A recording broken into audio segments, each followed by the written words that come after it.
And we are live. Welcome back to the Wrestle Purists AEW Dynamite review. Best Dynamite review in the business. Hosted by myself, Marcus, and the big return of Joel Hublot. We got a lot to get into, of course. Big episode of AEW Dynamite. The Dynamite coming out of AEW All In. So, yeah, a lot of stuff, a lot of big things to follow up on. So, yeah, and there were some interesting creative decisions that we're going to get into as well. But, yeah, hope everyone's doing good. First things first, please like, subscribe, send any super chats, any questions, any takes, any predictions. What was your favorite part of the show? All that sort of stuff, and we'll get into it. Like I said, hope everyone's doing good. Starting with my fellow co-host, Big Joe, big return, big gates. I'm hoping for, and you best bring in the bacon, Joe. How's it going? Well, that's the plan, mate. That's what I do nowadays. I'm a money man, as you know. The machine gun, Carl Anderson of wrestling podcasting, and he also has a wrestling podcast. So maybe that one doesn't work. I'll work on it, but nonetheless, I'm back. It has actually been 2 months, which is deeply embarrassing because it feels like it's been about 10 years once again. But you know, such is the life of a podcaster, right? It's been a lot of shows, but I am back indeed. As you mentioned, my life has changed since the last time I was here. Of course, I'm living the good life now, and even in my life of luxury, I'm going to make time to talk about Dynamite with 2 friends. And I only watched I watched the show live on the air, but as you know, I'm very scared of dead air. So extensive parts of the show, I was just talking about other things. At one point, Oracle and I discussed Kane for about 10 minutes during Dynamite. So I hope you guys are going to carry me. Yeah, I'm here. I'm here honestly just for the companionship and to enjoy a professional wrestling talk. That's what I'm here for, brother. So was you talking about Kane pre or post political career? A little bit of both, but we was covered all sides. Yeah, we were like I asked Oracle if he has any good matches. And Oracle, of course, said he has many. Oracle, of course, said he has many good matches, and of course, and then 10 minutes went by, and Oracle was off camera, and then he burst back on camera, and he goes, "Oh, I forgot, Rock and Kane, 2001, 3.5 stars, tremendous match." And we'll laugh, obviously, and he replied to us with, "It ain't no joke, bro." He just did it. So that'll give you an idea. He takes it seriously, bro. He does. That gives you an idea of how I watch the show. But I've got an idea of what happened, and I can talk about most of it. So I'm excited for it. We had a Charlie. Unfortunately, she's got no voice at the moment. Hence why we had to call in the big guns. Joe Hulbert stepping in last minute. Charlie's made a lot of towns over the past week or so. You know, all in Wembley week. She made the most of it, you know. I think she's just a bit worn down, and like I said, she's got no voice. So called in Joe, appreciate him.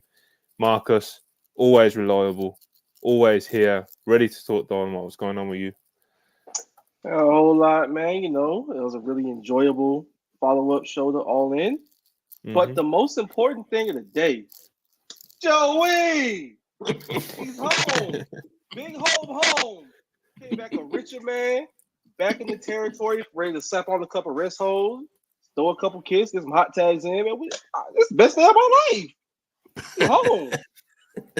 Big pops in the chat, man. A lot of wine glasses, a lot of Joe Hilbert, you know, Bing Bong. You know, a lot of love, Joe. You know, I appreciate it. The people do love you around here, you know. I appreciate it very much. Yes, it does. It still startles me somewhat, but it's very cool. And I've also got to the point I'm nowhere near Chuck's level, but like people introduce themselves to me at wrestling shows, and because my reputation is that of like, you know, I don't want to cuss, but like, you know, a less than savory character, they all seem terrified they're going to upset me, which is alarming, really. Had multiple people come up to me and be like, "I ain't trying to bother you, bro. I swear I'm not trying. I just want to say I like your show." I'm like, that's the energy I give off. It makes me reconsider how I present myself. But that's the mark of a real star. Like everybody knows, hey man, don't play by Joey Bing Bong, man. He got to show, he got to preserve his voice. Don't ask him for pictures. Yeah, exactly. Of course, the funny part is I'm much more nervous than they are because I'm very surprised as to why someone is approaching me at a wrestling show. So it's really some reverse psychology going on. The thing is, Joe, you do stand out a bit, you know. I do, yeah. And it's not because you're 6'5" or anything. It's certainly not. Interesting shirt choices, the glasses, yeah. You know. The character comes to life, you know. Exactly. Big Hawaiian shirts, Might pull up The a drip, Nike Tech you know? to keep y'all off balance. Right? Yeah, we were. It was like 10:30 at Wembley Stadium, and I'm there with sunglasses on outside. I don't know, man. What are you gonna do? What a beast. Yeah, man. Good stuff. Good stuff. So yeah, man. It's us three today. Gonna get started with some super chats. So get them in. Get them in. Also in the chat, super chat or not. I want to know what your favorite part of AEW Dynamite or the most interesting part of AEW Dynamite is. Because if you watched last week, you know we don't go in just like the order of the show now. We just kind of go off what you guys want us to talk about and try and cover all bases. You know. So just let us know in the chat. All right, super chats. Drag 200 rupees, appreciate it as always. Dragon is in 6 of the top 9 matches in AEW. 6. Every match is different. How did he pull off that Wembley match with a bad neck? It's my favorite match in AEW. He has match of the year contender in the UK, USA, Mexico, and Japan. Unreal. That's Bryan Danielson, bro. You know? Sounds like him. It's real self-explanatory. Okay, it's big Dragon. Sounds about right. Yeah, man, it's what he does, man. He's special, brother. You know, He's even his promo last night as well. You know, he's super beat up and like he's just different. You know, there's a lot of great wrestlers, but then there's Bryan Danielson. Honestly, right? Yeah. In a lot of cases, there's obviously there are people on his level, but there ain't many of them. Will be real. He's special. Always Ain't has got too many peers. Ain't many peers in the game, but he has a whole lot of colleagues. Mm-hmm. Yeah, man. Dunno 199. Jack Perry title shot. ... I'm sorry. TK. No confidence. Thumbs down. Hey man. A lot of discourse around that. We're gonna get to that. Probably one of the first things we talk about. To be fair, won't it? Mm-hmm. So, yeah. Interesting. Anjan PN $2. Appreciate you as always. The masses are speaking crazy on Scapegoat's name. The masses crazy. They talking crazy on his name. Like he ain't give y'all good memories on pay-per-view. Like he ain't give y'all a Luchasaurus match that went crazy on the pay-per-view. Like he ain't give y'all that tag match in 22 and 22 Revolution. Like he ain't give y'all nothing but heat. And we ain't finna put all in on them because that got cut for time. That was whatever. But, you know, just pretend. Anyway, Chi-Town against the American Dragon. Y'all think that ain't gonna be good? If you don't think it don't get good, then we ain't got nothing to talk about. The masses is great because it suggests like Stephen A. Smith was on First Take, like slamming his fist on the desk, shaking his head like. God, wouldn't that be great if we lived in that world? Bro, we need more of that, man. I wish there was more kind of like a wrestling setup within like media of like ex-pros, like panels and stuff, you know? Like, can you imagine how stinky the takes would be? Oh my God, it'd be nasty, right? You know, we need like a Charles Barkley or Michael who would be the Michael Irvin of like wrestling panel shows? Could you imagine someone hired Low-Key for this? Oh my God. You could have stopped it. Could you imagine someone hired Low-Key? But I'll leave it at that. I digress. Interesting interview later. Recently. Oh yeah, very interesting. I definitely didn't watch the whole thing. you didn't. You definitely wasn't sending me clips or definitely not. I wouldn't of that nature. You know. Low-Key's in a lot of stuff. You know. And champion $2. Everybody was kung fu fighting. I don't do the singing bits, you know. So, but yeah, appreciate you, Chan. Darren Walker, £2. Appreciate you. Late Night Green Kane soon. And Joe, will you do NXT pay-per-view live show? We will not be doing one. Yeah, we will not be doing one this Sunday because Oracle's busy and I don't want to watch the show. We are going to watch it. The NXT title match, it's not drawing you in. And you know, like this is where I'm at now, where it's like if I don't care to watch that, I just won't watch it. Like, that's fine by me. So yeah, I will not be watching this Sunday. We'll not be doing a show, but we have we'll do Havoc because it's Havoc, right? You have to have respect for WCW's legacy and passing. Yeah. Speaking of which, I learned me and my dad were watching Halloween Havoc 98 yesterday. Oh shit! Funniest live experience ever. Because it came, I was like a year old when it first aired. My dad bought the show, and he remembered how bad the Warrior Hogan match was. and then contrast that to DDP and Goldberg in the main event. It gets cut. And you have to watch the rest of it on Nitro. Yeah. He's like, And that match is Why killer not? too. Yeah. it was so good. That diamond Yeah. cutter was amazing. He was I like, always think about how the Twitter game is now with all the agendas and such. I always think about like the night that Warrior Hogan happened. Imagine what the timeline would have looked like. oh my god! Could you imagine? But my dad literally like turned to me and said, "Why did I ever get you into this sport? And why did you cover it?" Oh man, yeah. Shout out Papa Interest. Marcus. Big deal. Dunno 499. Appreciate his always. Demon Home. Swerve versus Page should main event. It should be a Hell in a Cell type match if possible. Yeah, I think he is gonna main event, to be honest. Yeah, it's definitely. I think he has to, like you said. Yeah, because like, who's gonna follow that shit, bro? Like, I don't know, man. Definitely. I think it will as well, for whatever it's worth. So, good enough. Plus, it's a reason to pay per view believe it that will. has like what, a week, 2 week build, if that.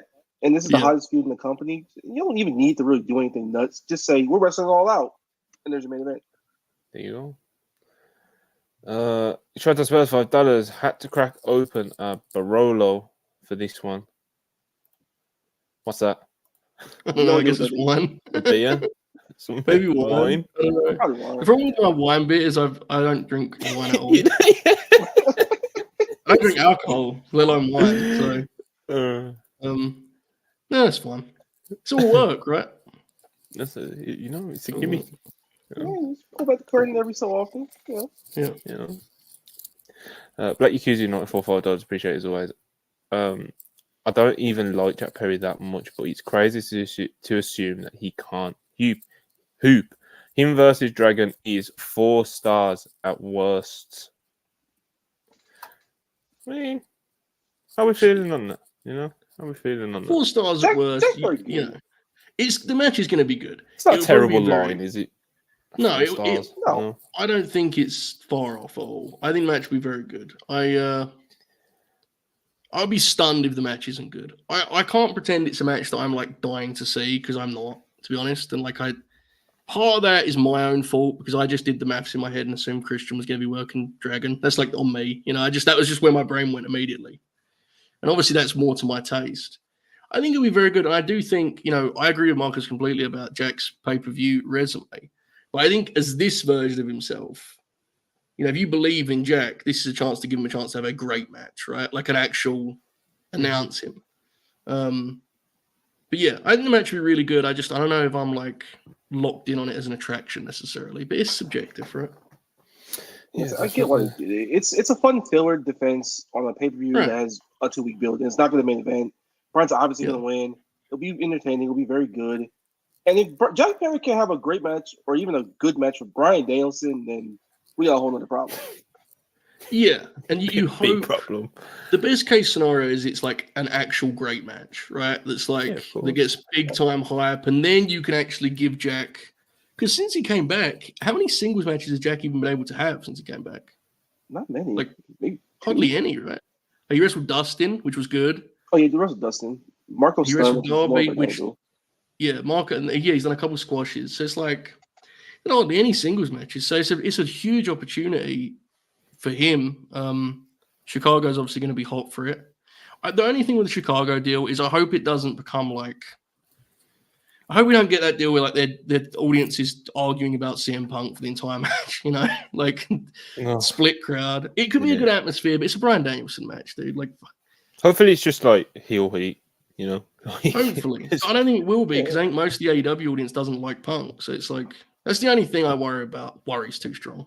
Concern, I guess, slightly. Well, we've been on the whole Jack Perry Chicago road since his comeback as a scapegoat, and it went well the last time. Yes, it'll go well here.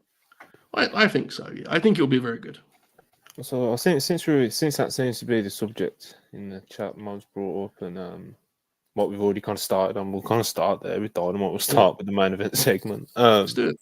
Yeah, man. Bryan Danielson. We're here from the new AEW World Champion. The Dragon is finally our World Champion. He comes down, and it's like some people kind of got worried. Is he going to retire?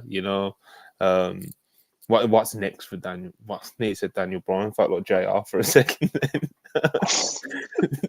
Daniel Bryan's son. Anyway, Bryan Danielson. He comes out and he talks seemingly very candidly about just kind of like coming to the end of his career and having his family there to watch him win the world title and how much AEW means to him, and it's made him a better person, and AEW is good for wrestling, and he puts the company over huge, and and he's building it up. He's building it up, and he even kind of I guess you could be forgiven for having some seeds of doubt. Like, hold on, where's this going? But he ends up to saying that he is not retiring as AEW World Champion. He's going to fight and defend with honor and all these kinds of things. And he's not retiring for a while because he's not retiring until he drops that title, and he's going to fight for his life for that title, and it's not going to be easy to take it away from him.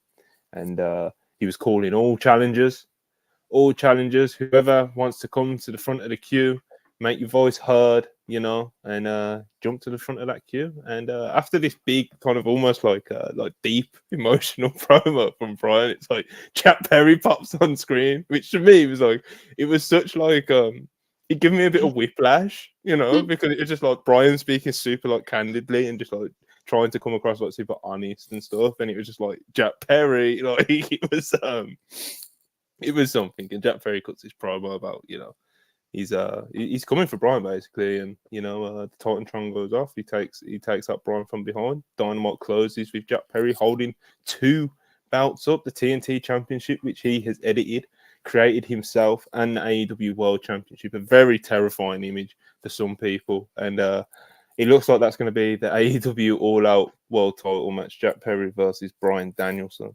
Obviously, we've talked a little bit about it, but I guess in a vacuum, the segment itself, I thought the Bryan Danielson promo was great. Hence, kind of why, like I just said, like I got a bit of whiplash from it, just going straight to Jack Perry.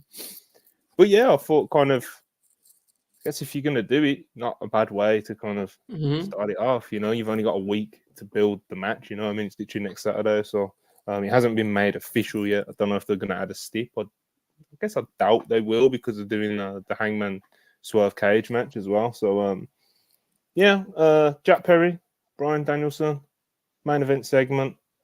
Was you surprised, Joe? And what did you think of the segment overall? I certainly was surprised. I didn't see it coming at all. I thought the segment was pretty good. I will always have a slight issue with like that choice of presentation. I think he's saying AEW should generally avoid, the video screen promo, and then the idea that he actually taped that in hope that Bryan, yeah, and then he had to like yell at production, play it, and then he, I just thought that stuff's always kind of. I think they should avoid that stuff. They're not going to, so whatever. But the performances were done well. I just think the framing of it is the only thing. But I mean, Bryan's. I think a lot of us feel kind of some validation in the sense of, if we're being honest, and I know Bryan loves being a heel, but this is really who he should have been the entire run, right? No one wants to boo him.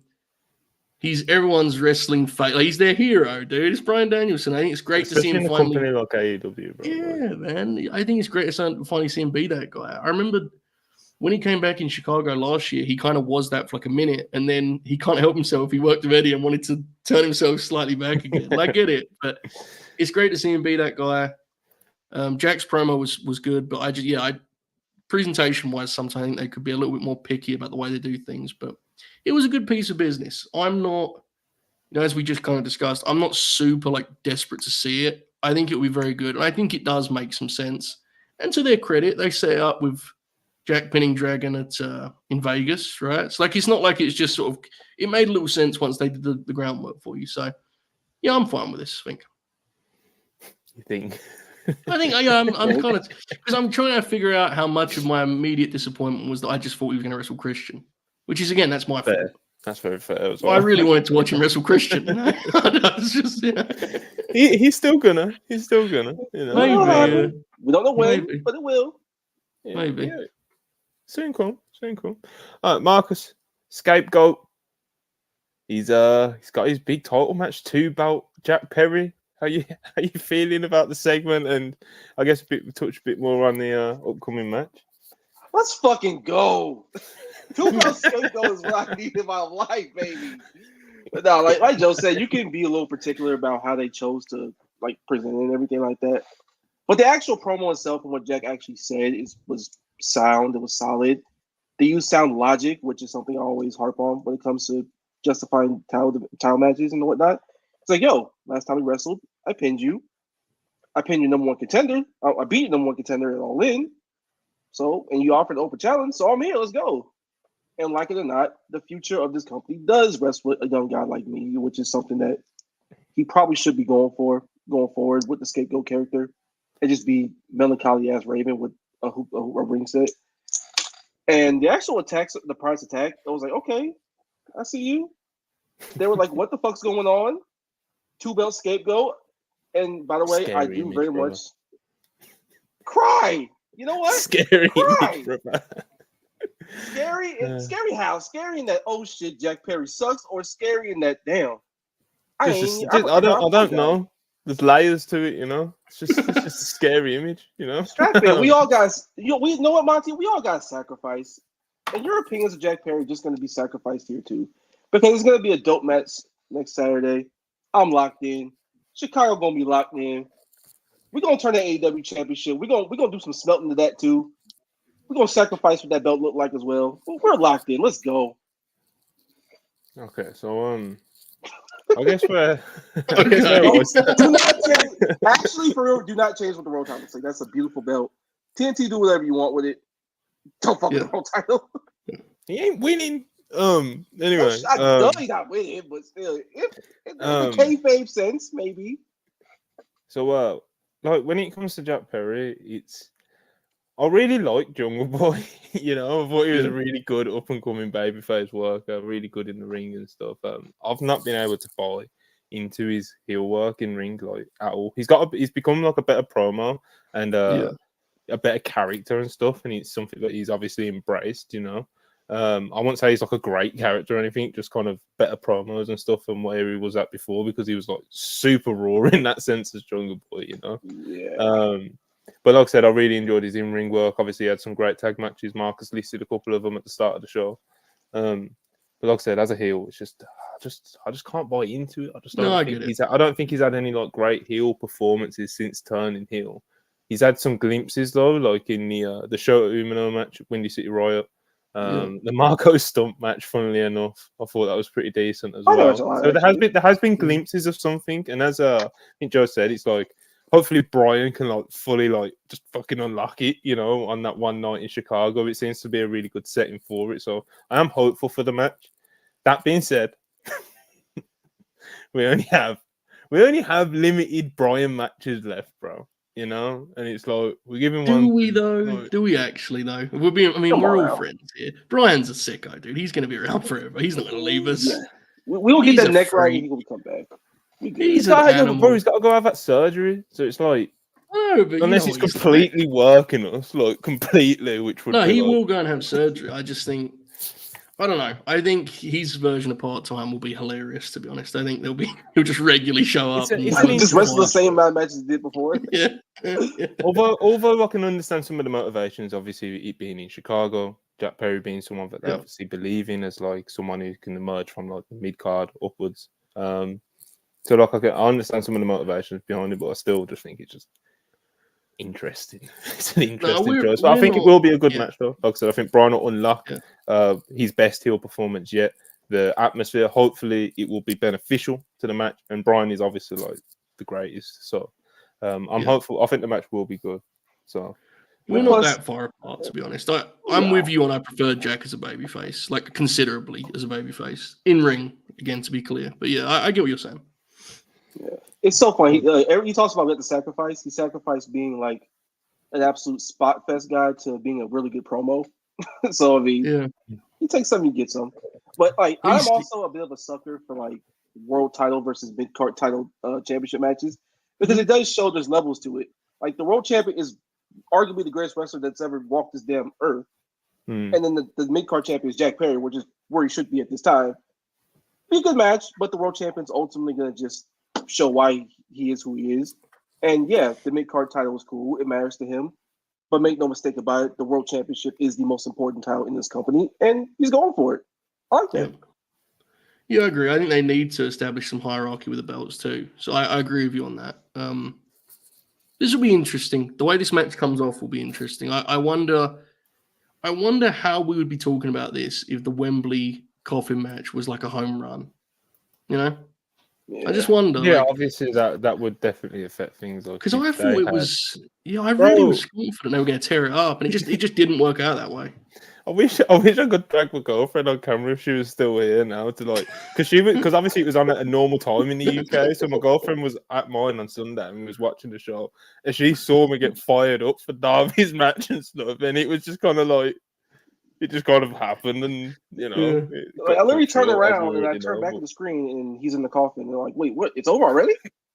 Yeah. Like a third of the way through a really good Derby match, and then it just ended right there. It was live. It was really weird because, especially in my part of the building, there was no heat for that match at all. So like, it was just like watching Darby just die over and over again to dead silence. Like there was no one was making sound in our part. So, and I'm watching on the screen because of course you're at a stadium, right? It's a ridiculous setup. Yeah, of course.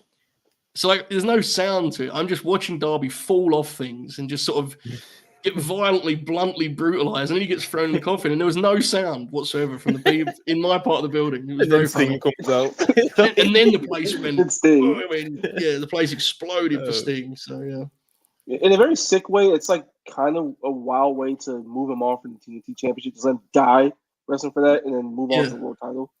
yeah, it was wild, dude. Wild.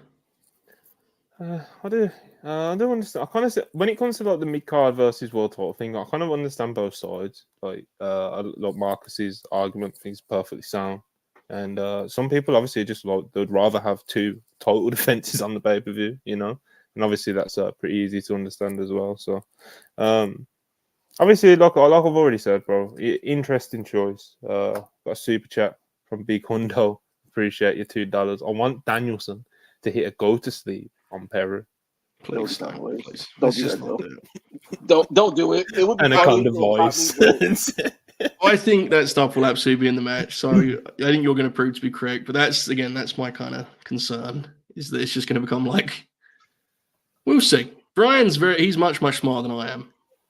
So we'll see. But Bryan's like he lives the moment, bro. He's a bit of a If the lunatic, crowd- isn't he? If Yeah. the crowd Yeah. starts with the punk shit, he'll just like he'll go with it. And It's he'll just have, like, this it's been a great. year, you know. It's been a year. Like I Yeah, just it's like you'll hear the chants and they'll like die out quickly, so it's not like going to be a huge deal for me personally. So they'll be fine. yeah, I think so. Yeah, I think we'll be okay. All right. Speaking of will we be okay? What's John Moxley doing, bro? What's he got cooking over there? That's the next thing I want to. He's presenting some ideas, I think is one way of putting it. So Dynamite opened yesterday with Moxley's New Japan theme hitting, and I like the New Japan theme, man. It pops me quite a lot. And he comes through the crowd, shaved head, looking pissed off as he usually does. He comes to the ring, Tony Schiavone's there, ready to interview him, and he's just like some weird energy about him, bro. It's like I'm a little scared. Yeah, and he says that he wants to talk to Darby Allin, and Darby Allin knows where to find him. He's not hard to find. And then he's about to walk off, and I'm like, "What is that?" He's about to walk off through the ring, gets halfway through the ropes, and he comes back into the middle of the ring with Tony. Looks Tony square in the eyes. I think, what? What's poor Schiavone done, man? And he says to Schiavone, "This is not your company anymore." Like I said, I don't know what he's cooking there. Don't know if we should be afraid. Later on in the show, he's seen walking past some AEW staff, and next thing you know, Marina Shafir comes into the screen and fucking starts hip tossing, throwing them around, and doing all these kind of doing MMA, you know, all kinds of MMA going on, and laid out some AEW staff, and he looks like Marina Shafir's linked up with John Moxley. Don't know if this is a Blackpool Combat Club. Don't know if this is Moxley going off on his own thing, creating his own little MMA team or some shit, you know. But I don't know what some people are speculating Shane McMahon because obviously he said to Shivani, "This is not your." Everyone around here needs to know this is not your company anymore. So like some Shane McMahon rumors are floating around. I don't know what he's cooking. I haven't spoke to Ibu or anyone at AEW or asked them about this. Probably because I'm a bit worried about the answers I may get. So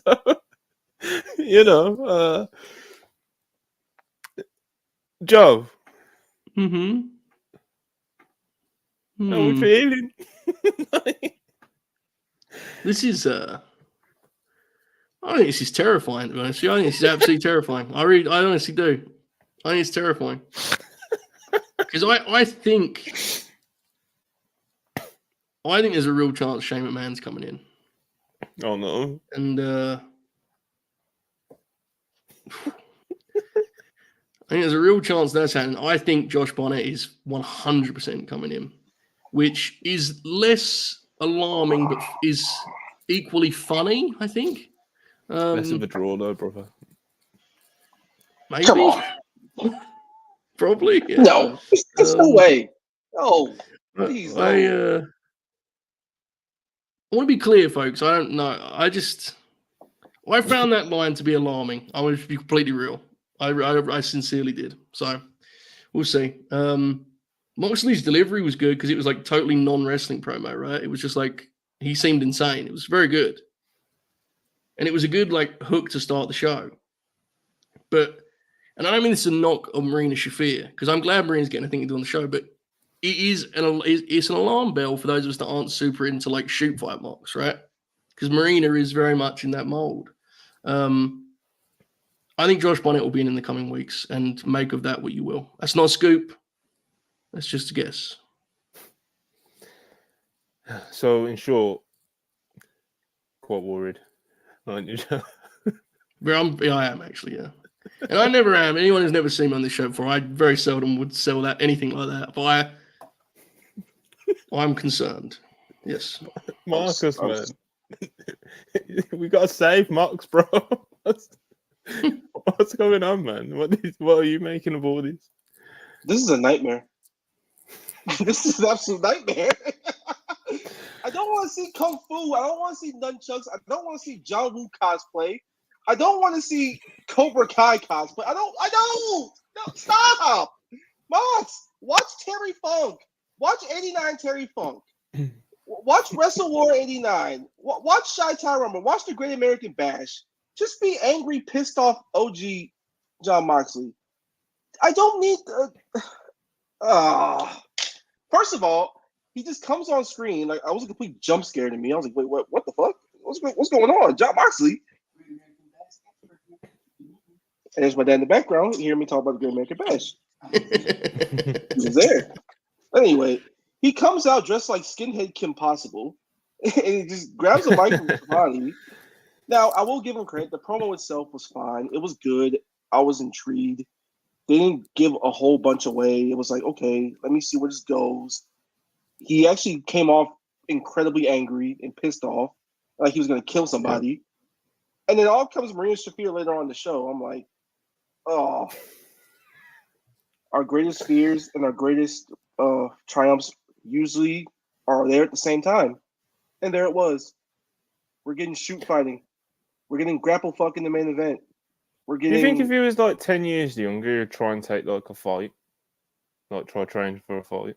He might still try. You know, like a bit like a influencer boxing or even maybe a bit of MMA, you know? Like, do you think... He would most definitely do MMA. I think if he was like 10, 15 years younger, I think he would like... Besides, he'd be right there. He'd be trying it, brother. Out by accountants on the weekend. We see it on video. It's all camera. We see you, Box. Stop it. Yeah, like someone said in the chat, like Bob Lash, you know, like not UFC. I don't dive into UFC like CM Punk did, but you know, we've seen all that in. Feels like he could be involved, right, Bobby? That would be Bobby MVP. Yeah, you know. Yeah, I don't know. It's just weird, isn't it? Yeah, I don't know. I think of it like this. So Bobby and MVP are absolutely awesome. And I'd like to win if we're going to do this. But the drawback is you probably are going to get Josh Barnett. And I don't need Josh Barnett's fat ass around those guys. I just don't. So do we all think? Because I'm not doing a bit when I say I think Josh Barnett will be in a couple. Like, do we all think he's coming in, or is that just me? Marcus, what do you think? I would not be surprised. I wouldn't be shocked. I'd give it 60% chance. That's a strong percentage. Is it just a bit more than 50-50? You know? For Josh Barnett to be in All Elite Wrestling, yeah, I think he is. No, but bro, it's Max. It's I think he's. I would put it much higher than that. Yeah, I think he's definitely coming in. And let me be clear, there are definitely some match graphics for Josh Barnett that I'll pop for. So like, it just is more what it suggests. What it symbolises. When you're talking about what it symbolizes, that's where you have to. The Shane conversation is like why? Again, when we get there, we'll cross that bridge. I don't know anything about it. So, like, is he going to leave the BCC? Like, is Pac replacing him in the BCC? Like, probably. What? And Bryan, how does he feel about this? Like, when he said he wanted to address one person, I thought he was going to say Bryan, but he was like Darby Allin, you know. I don't know. Yeah, it's weird, isn't it? It feels like if you were going to try and take over AEW, you'd do it with Claudio and Bryan Danielson rather than Marina Shafir and Josh Barnett. But oh man, this is the mind of a maniac. This is the mind of a lunatic. Then again, Josh Barnett would probably, he would definitely win those fights. Actually, so maybe not. I'm going to take that back. It's kind of it's crazy because it's crazy being so like we've called it terrifying, worried, scary, you know. But it's like, bro, the way like seeing Max finally come back and like his music hits, he does his entrance through the crowd, he looks pissed off, and just kind of like his presence and his delivery, and it's like, fuck, I kind of miss Max, you know. Yeah, and it's like he's doing this shit. You know, and it's like he could end up being good, bro. Like he might have actually like. Obviously, a lot of our problems has been. I think I can speak for a couple of us at least. Like his in ring work, and when he's in this like MMA mode, it's like it's almost like he's like being too much of a purist. Excuse my pun. This is not you know, and it's a bit. It can be definitely interpreted as a boring. You know. But obviously, that doesn't mean that style of wrestling is boring. Do you know what I mean? It's just that like people have to find the right way to make it click for them, you know, and people have in the past. So, Max, obviously, maybe that could happen, but judging off the sample size we've seen so far, it's terrifying. Look, let's be fair. What we don't currently know. I'm being optimistic here for the sake of balance. For all we know, it's not going to necessarily be a shoot fight group. It's just he wants to get Marina involved. We know what he thinks of Marina Shafir, right? He's obviously a big fan, which is whatever. But maybe, you know, I get ready for all that go on this one. Just get ready. Just get ready, Marcus. I don't know if you guys saw, but the Righteous were tweeting about this. And I saw Ibu quote tweet Vincent. Vincent never fought in Pride Fighting Championships, fellas. So maybe it's more kind of just a rebel thing, you know? Have you ever considered that? Can we just have Dutch and call it a day if we're gonna do this? I'm sorry, but like, bro, Max is like one of the greatest wrestlers of the 2020s. Yeah. And we're talking about him starting a faction, and the names are coming up, and no disrespect to him, are Shane McMahon, Marina Shafir, Josh Barnett, Vincent, and Dutch. Depends on the coaching, brother. The system, you know. Well, at least Bobby Lashley and MVP actually, those names got brought up, and they're by far the best option. Well, not even the best options necessarily. Like, they're the best wrestlers named, but it's like that's a weird fit, you know. If they go full like invasion angle with it, it's like, do we want to do a thing again where the baby faces of AEW are fighting for the honor of All Elite Wrestling? Like, we're going to do that again? Like, we just did that, didn't we? I just saw it. I don't know. I just want to watch wrestling. I don't watch this is All Elite Wrestling, not All Elite host scaring. Like, what are we doing? Hopefully, all of this is an overreaction and it's just Bob Lasher and John Mox. We're just trying to explain why. Oh, it's terrifying. We have some. I'm terrified, bro. We got a couple of super chats about the subject. J Blood 79 499. Appreciate you. Barnett told Tony his promotion is clown shoes, and TK said take more money. I mean, yeah, man. But Barnett is he's honest, you know. His interview about the Claudio match is an all-time. Alex reminded me of it the other day when he was like, "Why did I come out first? I'm the challenge." he has to overcome me. I should be coming out second to wrestle Claudio Castagnoli at Wrestle Dream. Oh man, he's this is a nightmare. He's old school, brother. Something like that, yeah. In the chat. I don't want this on my television. Can I just have Takeshita doing cool things? Can I just have the conglomeration being them? Can I just have Hangman Swerve, please? I don't need this. I beg you, Tony, if you're listening, don't do this. If that's what, bro. If that's what, I don't know, man. I don't need AEW. Throw my hands up, man. Fuck it. This is what Max wants to do, man. Fuck it. Just. You need people to get happy? Yeah. Jacob Dudley, $5. I never thought I'd be questioning the quality of a Moxie return, but here we are, lol. So I'm saying, bro, that's why I had to just list out these are the names we're talking about, bro. This is crazy right now. This is why wrestling's the greatest, though, because it's just you never know. You can have full confidence in a guy's creative instincts, and then like that, it can flip on its head. It's just so it's only in wrestling, brother. It's like I don't even hate shoot style fighting, shoot style wrestlers. It's just that a lot of y'all are really bad doing shoot style fighting and shoot style wrestling. It's that, and it's also, with due respect, I have no faith in Tony Khan to present a wrestling show that will suit that style. Like, he will cut from that to, like a skit, like it will be. If you're going to do that style, you have to do that style, and that would be insane with AEW because they're doing 5 hours of TV a week. Yeah, and like most people in the families don't want to see that. Like, I have to catch on this roster. Yeah. Can we do something with him, please? It's crazy niche. Even for this, even in this bubble, shoot style stuff is crazy niche. Losing my words and everything here. Like, you have to go fully all in with presentation to like the entire promotion doing this stuff. All that. Yeah.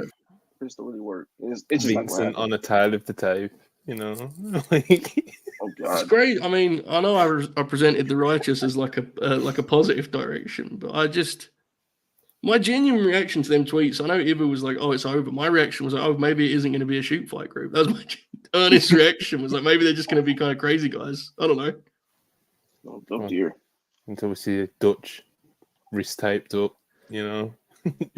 Just steal Lance Archer and call it a day, I guess. I don't know. Cage fighter shorts, Sponsorships on the trunks. No ropes. AEW Underground in the second hour.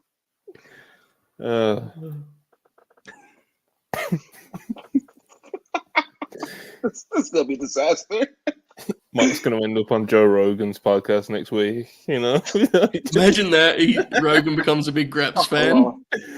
Oh, well, he talks about how he wants to combine the worlds. Yeah. Him and Josh Barnett side by side.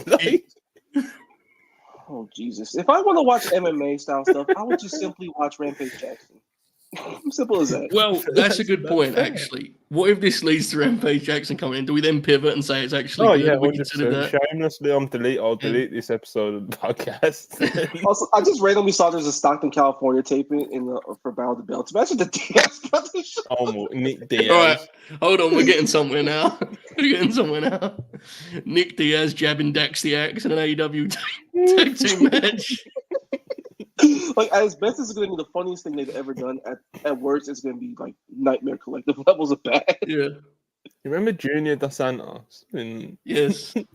No, you do. Who else did they have in the Dan Lambert crew, bro? Arlovsky was in there. Arlovsky was in there.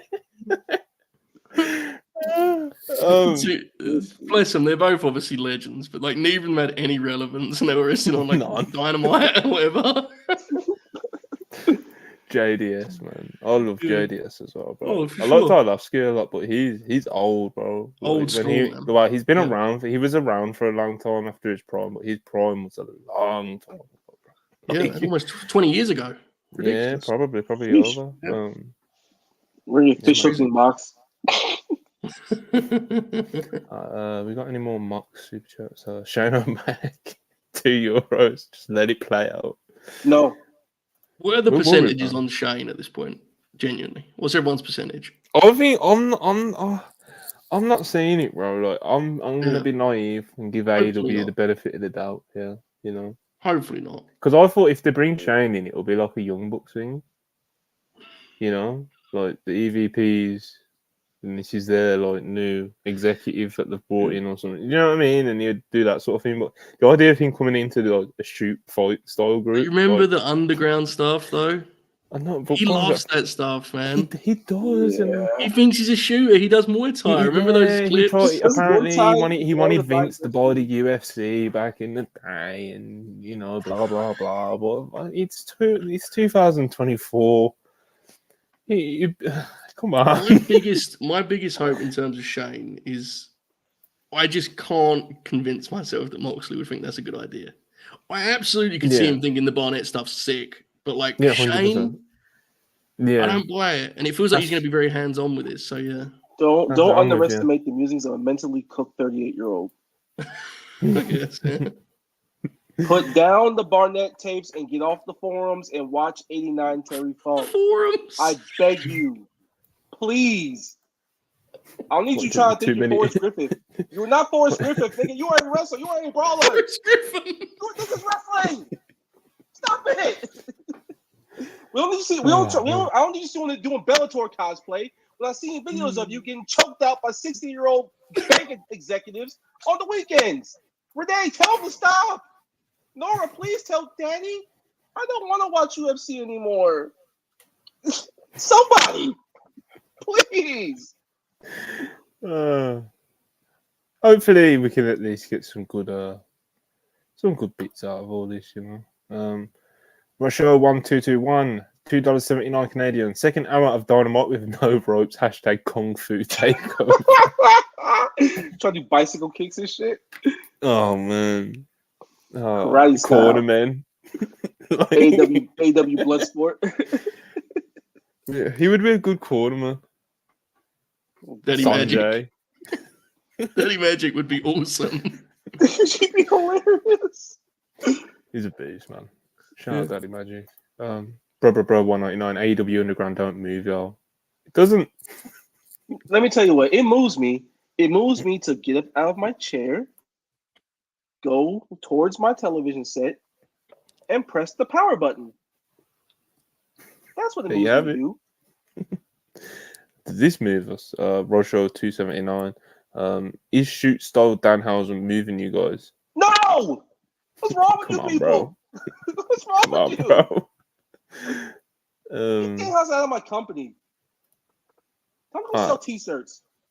Real t-shirts this time. J Blood 79 999. I love turning all of this into bits. It's all I have. But what an absolute nightmare for my actual fandom. Them showing zero vision or instincts at this point is wild. Listen, bro, just cross your fingers and just hope it isn't. Like, hopefully they see this, Renee, Tony, Josh Barnett. There's room to be hopeful. All we know thus far is Moxley has warned us and Marina Shafir is involved. We're taking extra steps because we're very scared. But maybe it'll be a vehicle for Vincent and Dutch. No, brother. That makes it better. I like Dutch though, but I ain't trying to see this. Oh man, but it's how would the matches even look? First of all, like shit. God. I'm not trying to see Bandito grab an armbar. You want to see Hologram try to do a damn side headlock takeover? You want to see him try to do a triangle choke? I think that was the last super chat on Moxie's new creative direction. We're scared. I don't think we can add. I think we've emphasised that enough. We're worried. Exactly. We went from the Blackpool Combat Club to the Bloodsport Combat Club. Willing to let it quote play out. Someone just asked in a live chat, "Is Mark Hunt still active?" Come on, bro. Come on, man. The Bloodsport Combat Club coming soon. Brace yourself. Anyway, all right. So where do I want to go to next? Big Tom. Let's talk about Big Tomish. Big Tomish Yes, let's do versus that. the pissed off cowboy, Hangman Adam Page. Let's go. Good match, man. AEW's ad breaks when you watch them on Fight always make the pacing of some of the matches feel a bit weird. But outside of that, it was quite awesome, to be honest. Ishii got dropped on his head. Hangman got dropped on his head. Really good closing couple of minutes. Hangman hits the buckshot lariat, gets the win, and a good Dynamite opener. You know, Hangman looking mean out there, Big Tomish. It's always good to see him. Like I said, scary. That spot on the apron when Ishii gets dropped on his head. So, Wow. Terrifying. like, I was like, bro, you okay? You already know how I think it was the when Ishii hit the dead eye on Hangman. Ooh, that was gnarly, dude. Because Big Tom's so little. Yeah, he's tiny. That Hangman's head was like, oh my god, it was brutal looking. Yeah, and Hangman had to kind of turn sideways. Oof. Mm-hmm. That could have been That's what I'm devastating. saying, bro. People got dropped on the heads. They started the match off with just fucking forearms, bro. Like 2 minutes of forearms, and kind of match you'd expect them to have. You know, good. Like I said, good match, man. Good match. Yeah. Like I said, the ad break and stuff. It always can make the pacing feel a bit weird. You can make it feel drag when it's actually not. You know, because they're just slow. Some wrestlers don't. Some wrestlers do. Just kind of slow it out. You know. Yeah. And yeah. So yeah, good match though. Really good match. Obviously, we'll get into what happened after we swerve. But yeah, let's take a minute. Marcus, Big Tomishi. It's been good having him around in AEW, man. You know, I've enjoyed having him around. It's a good match with Hangman. But yeah, it was a good match with Hangman, wasn't it? I love wrestling again. See, we can have this instead of the Bloodsport Combat Club on my Dynamite and my Collisions. I'll be a happy man. Because they just went out there and just beat the dog shit out of each other. Like forearms, chops. No lockups, no nothing. We're just going to just out have a fight. And then Hangman just going on the apron, just DDTing him. And Ishii doing a damn headstand for like 2 minutes. Like, bro, you already don't have a neck as it is, Ishii. Please don't ruin what little neck you have left, brother. But nah, he came back later on the match. He says, fuck that. I'm going to drop you in your fucking dome. A shoot dead eye. Like, I've never seen that in my life. A shoot dead eye. Hangman almost died. He had to turn his damn head around to make sure he's like, oh, please don't kill me. I got a match. Don't paralyze me, please. Yeah, please don't paralyze the top draw here. But nah, I love this. And they wrestled angry. This would have been an amazing G1 climax match back when they were both in it. I kind of regret that they weren't in the same block after watching this. Because holy shit, Hangman and Ishii just went out there and killed each other. Great match. More of this. This is professional wrestling. I don't need hammerlocks. I don't need leg lariats. I don't need none of that. Give me wrestling. Give me forearms. Give me clotheslines. Give me lariats. Give me people getting dropped in their dome within reason. Yeah, safely. You know, drop people on the head, but with caution. You know, yes, consensually, people. Yes. Hulbert, like I said, it's good having Ishii around. Hangman doing his thing, pissed off. And a good opener, wasn't it? Very, very good. I thought I actually kind of exceeded my expectations because obviously I thought it would be good, but Ishii has his, he has his routine, which is it's a winning routine. I love watching it, but I think you saw when he works Roddy that he kind of has his version of a TV match, right? And I kind of thought we'd get that here and Hangman would get win, but they actually had time to kind of extend beyond that, right? And then by the end, it was like, Marcus used the G1 compare. I think that was apt. It felt like a G1 match. Very, very good, I thought. Hangman is a perfect opponent for Ishii in AEW because he's so physical, more than happy to stand and trade bombs. And that was basically the entire match. And it worked a treat. So very, very good. Hangman, I think each time I've seen him wrestle as this version of himself has looked more comfortable and more natural. I think the character stuff was an immediate hit, and now the in-ring's right there with it. So that's very, very encouraging. But Ishii's honestly one of the most reliable and consistent wrestlers ever, right? So saying I'm surprised is foolish. That's on me. But it was very, very good. That was the best match on the show, easily, to be honest. Very, very good. Yeah, I agree. Definitely. It was good comparison. I thought the G1 comparison makes all the sense. All right. Let's get into what happens after. Hangman gets the win, as expected, and then Swerve's music hits. Former AEW World Champion. He comes down, looking like he's got some mean intentions. Prince Nana's looking pissed off. He's doing the dance though. Swerve comes down to the ring and basically tells him like, "Yo, I should like fucking stomp you into this mat right now, but I'm not gonna." And basically goes down this because he kind of goes down the path of telling Hangman that basically no matter how hard you've tried, you've failed. You've failed, and you just keep becoming more disillusioned, and just like you're becoming more of a loser, and I'll just become greater and greater every time. You're a failure. Basically, Hangman snaps, and he's like, "You're nothing. You're a piece of shit. You can't beat me on your own. The first time you needed Nana, the second time you needed Nana and Brian Cage, the third time you couldn't beat me after 30 minutes. You are not as good as me." And they go back and forth about kind of just hatred. You know, I love these it. two really hate each other. Like the crowd, the way the crowd reacts when they come face to face with each other, even before they even said anything, like it really is kind of it really is something to see. You know, because they had a great feud, man, and I'm sure it's about to continue. I just saw last night. So we're getting a cage match. Swerve said that he wants Hangman, basically no excuses, just you and me in a cage, and he's gonna bring him to his knees, and Swerve started to go on this other tangent, kind of just tormenting Hangman about how he took a drive through his block, Marcus. Took a drive through his block, On and the block. he was around the way, you know. Saw him, saw the family, you know.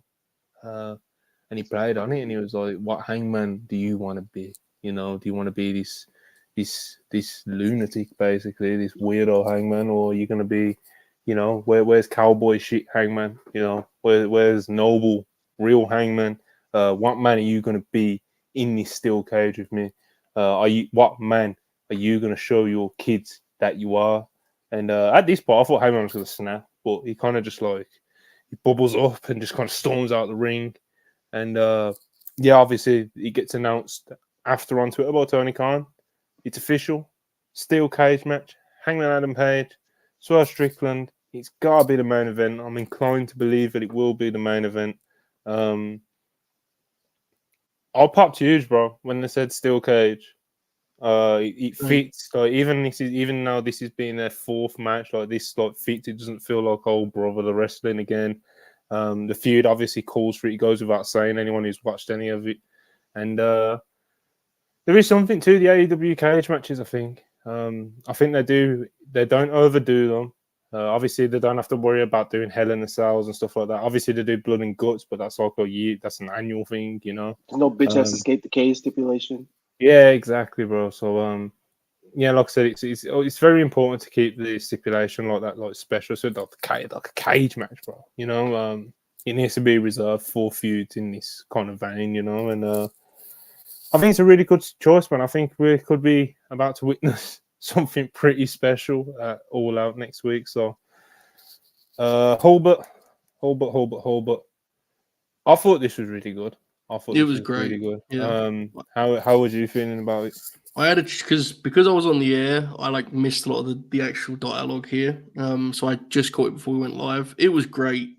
And also, just before getting into the segment, wasn't it nice to have such a substantial follow-up on the All In business immediately on TV? What was this, half an hour at the show? It's I know it sounds dumb, but they're too often they miss that. Give me follow-up. You know, that's what we're invested in, right? And this was great. You got a lot here. You got a lot of depth in terms of this feud, which has already got a ton of that. So yeah, this was really, really strong. Swerve, I think his content against Hangman is so clearly the strongest point of his promo game right now, because you can tell he's put so much thought into what this feud actually is about. Right? Not to say his content's usually bad, but to me it's more hit or miss. Against Hangman, it is razor locked in. It's so sharp. Yeah, 100%. Every line is it packs a punch. Cut deep. Yeah, and Hangman gets a chance to have this, as you mentioned, the kind of wide eyes and bubbling up and such. And it was great. I mean, there are people that are more well equipped to discuss kind of the root of the issue and the different contexts and such. But what I will say for it is the energy was just That's what you want from a main event rivalry, right? Like, you felt like it was a mega match. They had the cool shot of the all-out deal in between them as they went face to face. It felt like a massive deal. So, if you had any concerns about the quick turnaround to get this to Chicago, I never had those concerns anyway. But if you did, this segment like totally calmed those, right? This was great, great segment, tremendous stuff. It's like the picking off exactly where they left off, Yes. Marcus, with how good or just the quality of content that these two can produce when they're face to face with each other. So, what did you make of it all? This is professional wrestling. Hatred, personal issues, being treated with the aplomb and the circumstance that it deserves, the crowd seeing it like a big deal, the company treating this like a big deal, no matter how many times they interact, no matter the circumstances in which they interact. And this started last year in September. And here it is. It's still as red hot as it was then. And the circumstances didn't flip, where Swerve was the hungry contender, just trying to take somebody's spot. And here he is, former world champ, been through hell and back, done everything possible under the sun. Home invasions, doxing people, actually living up to his words and becoming the world champ and just being the man. And now Heyman is just a full-on crash out, just wanting all type of revenge. He's like, fuck you, you're a piece of shit, you can't beat me.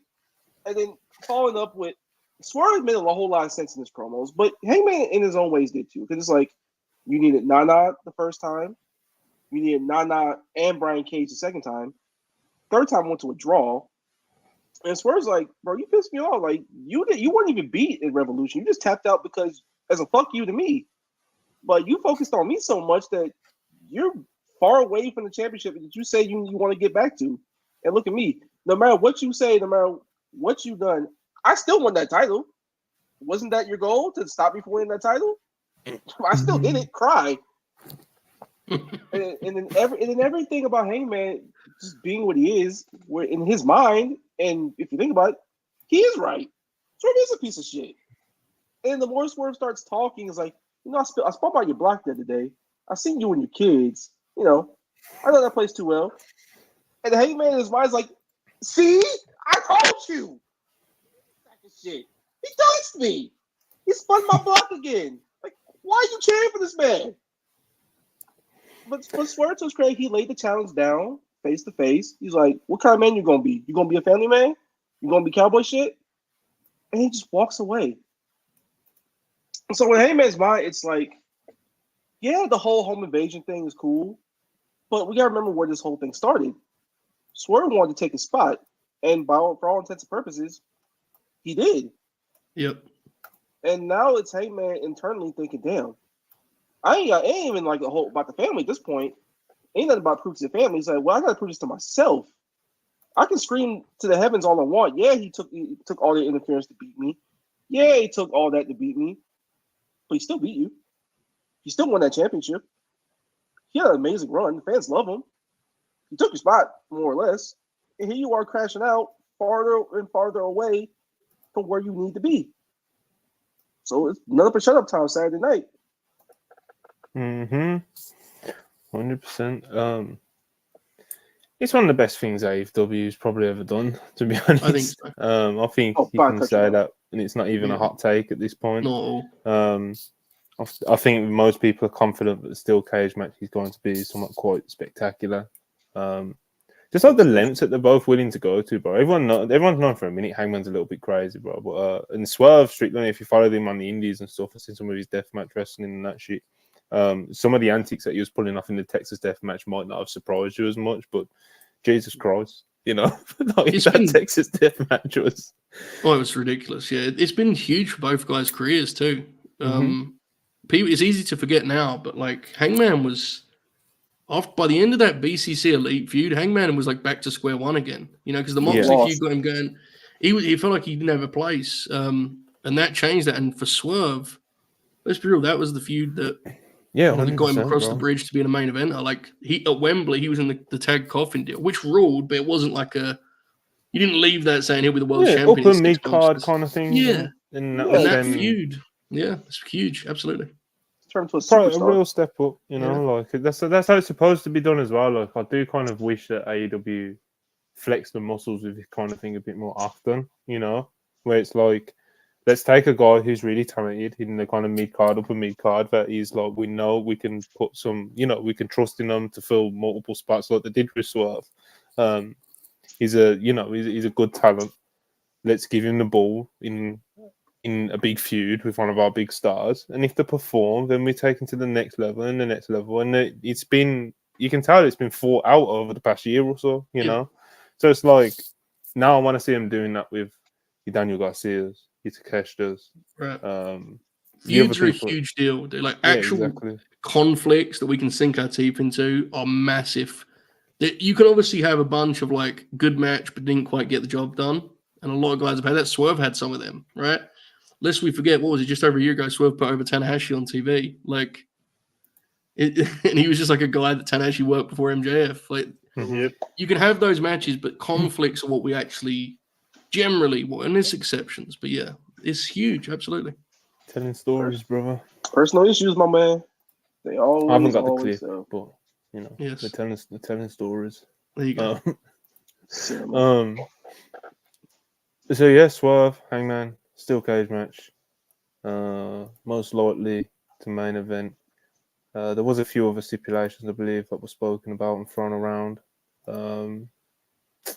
And yeah, like Ibu hinted, like one of them being what show was on? It might have been on World War. Ibu hinted at one of the stipulations being thrown around was a unsanctioned, unsanctioned lights out match, which obviously would very much help enforce the idea that this is going to be the main event, because obviously a lights out match would go on last anyway. So so yeah, this absolutely deserving on the main event. I think it will be, and then yeah, man, I'm happy with the choice of the steel cage match.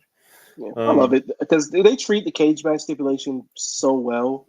Yes, and absolutely. the idea is, I hate you so much. We've been through so much. There's been so much bullshit going on with all the matches that we've had. You gotta lock us in because, like Heyman said, there's been interference in 2 out of the 3 matches that they've had together. Mm-hmm. And it's just one-on-one, me and you, one more time. Let's go. Yeah. And no escaping. Perfect. Can't call the cops. Can't call your mama. Can't call your wife. Can't look at your kids. Just you and me. It's also distinct from a Texas Death Match. Like, if you did lights out, it's like, you know, you're gonna have to then with this. You can do a very different type of match, can't you? Like, you're trapped in. You can do psychologically. You can play with that. It's very different. So I agree. I love the cage match mattering in AEW is genuinely an awesome thing. It'd been way too many years since that was a thing. Yeah. Treat the cage with respect, you know? Yes, absolutely. That's what Josh Barnett says. And like, you right is as well, bro. Like, when you're in the cage match, use the cage, bro. You know? Oh yeah, you gotta do the old Arn Anderson. Just you got great, great people's faces, and you know. It always pops you when you don't get that in the War Games now. Like, guys will do full War Games match and take no bumps in the cage. Like, that's the entire match, dude.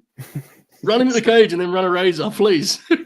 I'm convinced a lot more so I never actually watched the War Games match because it's so different than what I can. Yeah, well, you do get that feel when you watch like these. Whether it's even though like some of them can be like really good, I think they can kind of like wildly vary in that sense. But like, you know, the modern War Games, the Blood and Guts matches, it's just kind of like they're so different from War Games, even though that's the match that, like, in terms of like how they're produced, like put together, laid out, they're so different to War Games matches. So it is jarring to me. So the WWE version isn't even really a War Games match. It's just a giant cage that's open. Yeah, there's no roof. Yes. In AEW, they don't end feuds. I remember vividly when they had the no roof and Triple H was asked, and he was like, "We don't want to limit our athletes." And I remember being so mad. 2018, Joe Holbert was like, "Fucking, what is he talking about? Limit the athletes? It's War Games." Yeah, what does that mean? Just go beat the shit out of each other. Yeah, just kind of punching each other, throwing each other into. Yeah, it's like a lot of heat. Babyface comes in, you know. Yeah. My dad's seen 2 War Games matches. So Great American Bash 89 and Wrestle War 92. That took him to the first Blood and Guts match. Wow, he was at Wrestle War 92. That's huge. I had no idea. I think that's the best one, personally. I watched that match so many times. It's great. Oh, it's unbelievable. Let's do a quick super chat splits. So send them in. And that's assault on $2. Okada being Monet's bodyguard, so beast. I aspire to be him. Can I apply that job too? Heard it pays well. I watched the Corby.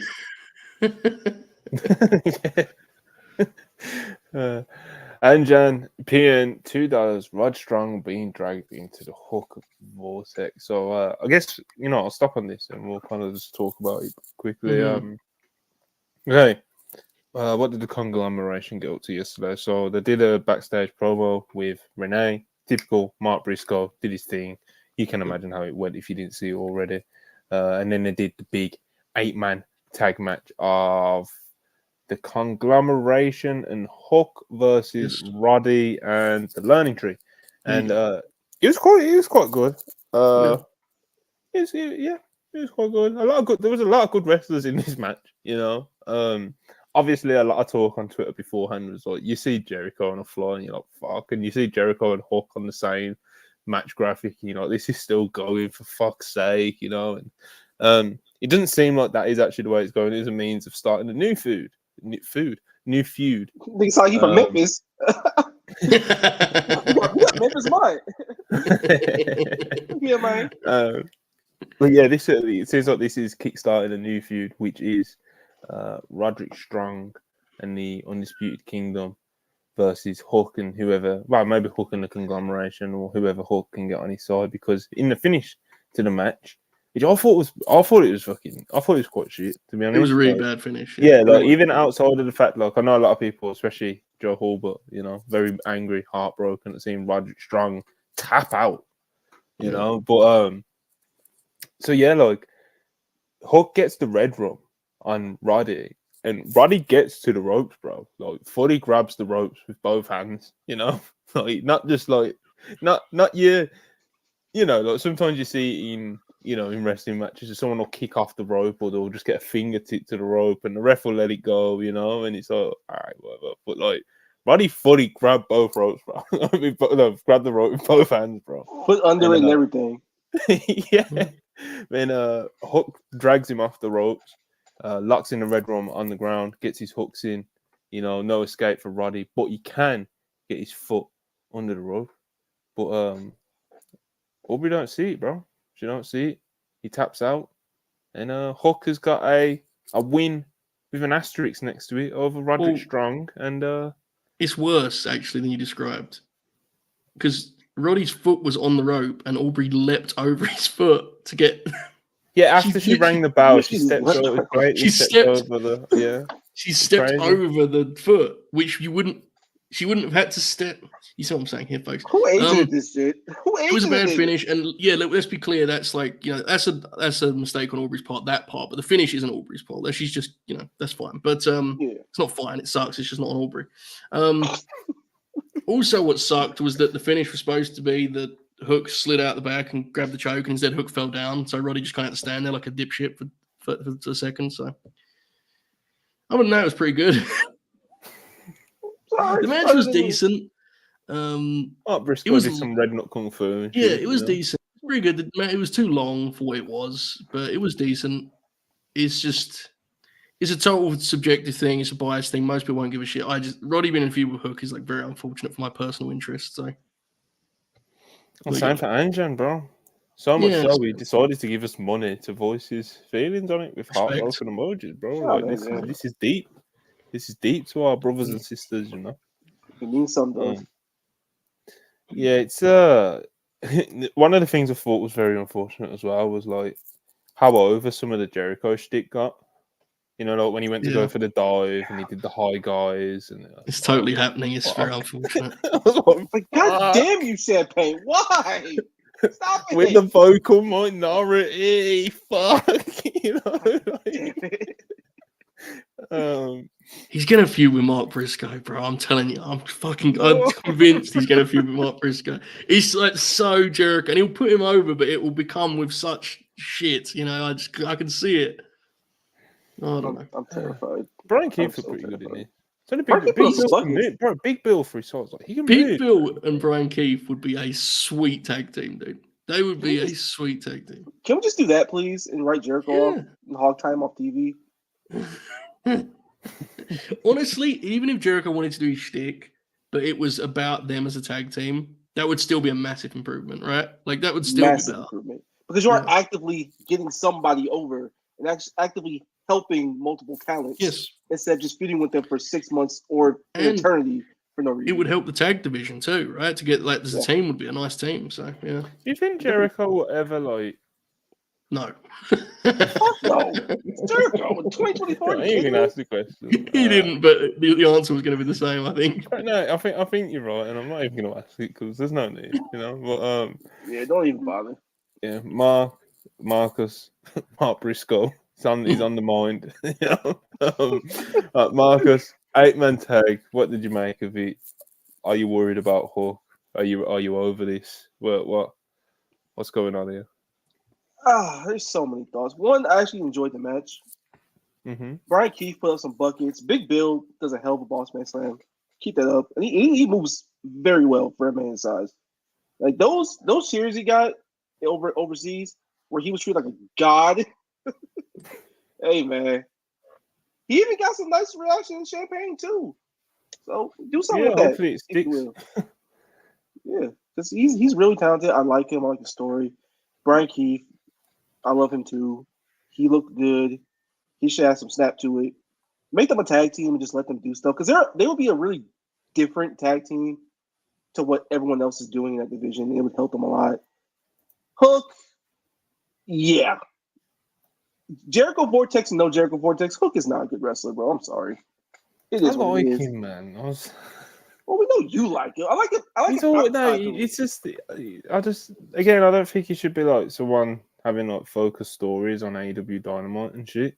You know, like I do think like if he was in NXT, like he'd fucking rule. You know, like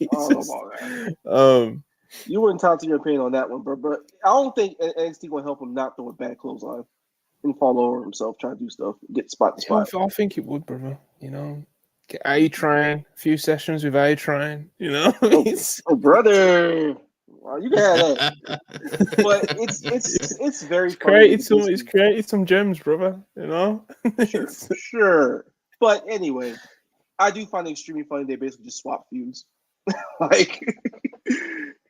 It's fine that Hook's doing something else. That's cool. I don't need Roddy being subjected to this. I'd rather see him wrestle anyone else. It just is what it is. It's going to put him over. So it's like, can we just get to the Kyle reunion at some point, please? For real, dude. How long are we going to... Is that ever going to happen at this point? They've got so many like potential pieces to create like this crazy stacked tag division that's just like symbolic of the AEW tag division that they wanted to create when they first started the promotion and did for a brief amount of time. You know, it's like they have the pieces. The pieces are still there. Like even with, you know, the Young Bucks aren't as active as they used to be and they've only got older. Lucha Bros are like on the way out supposedly. You know, and obviously they've lost some big pieces. FTR only getting older, but they've still got all these different. They've got all these pieces there to make this phenomenal tag division, bro. You know, and speaking of getting older, bro, even like Roddy and Kyle, they ain't getting any younger, bro. You know, and we lost 2 years of Kyle, so it's exactly, like bro. Going. Exactly.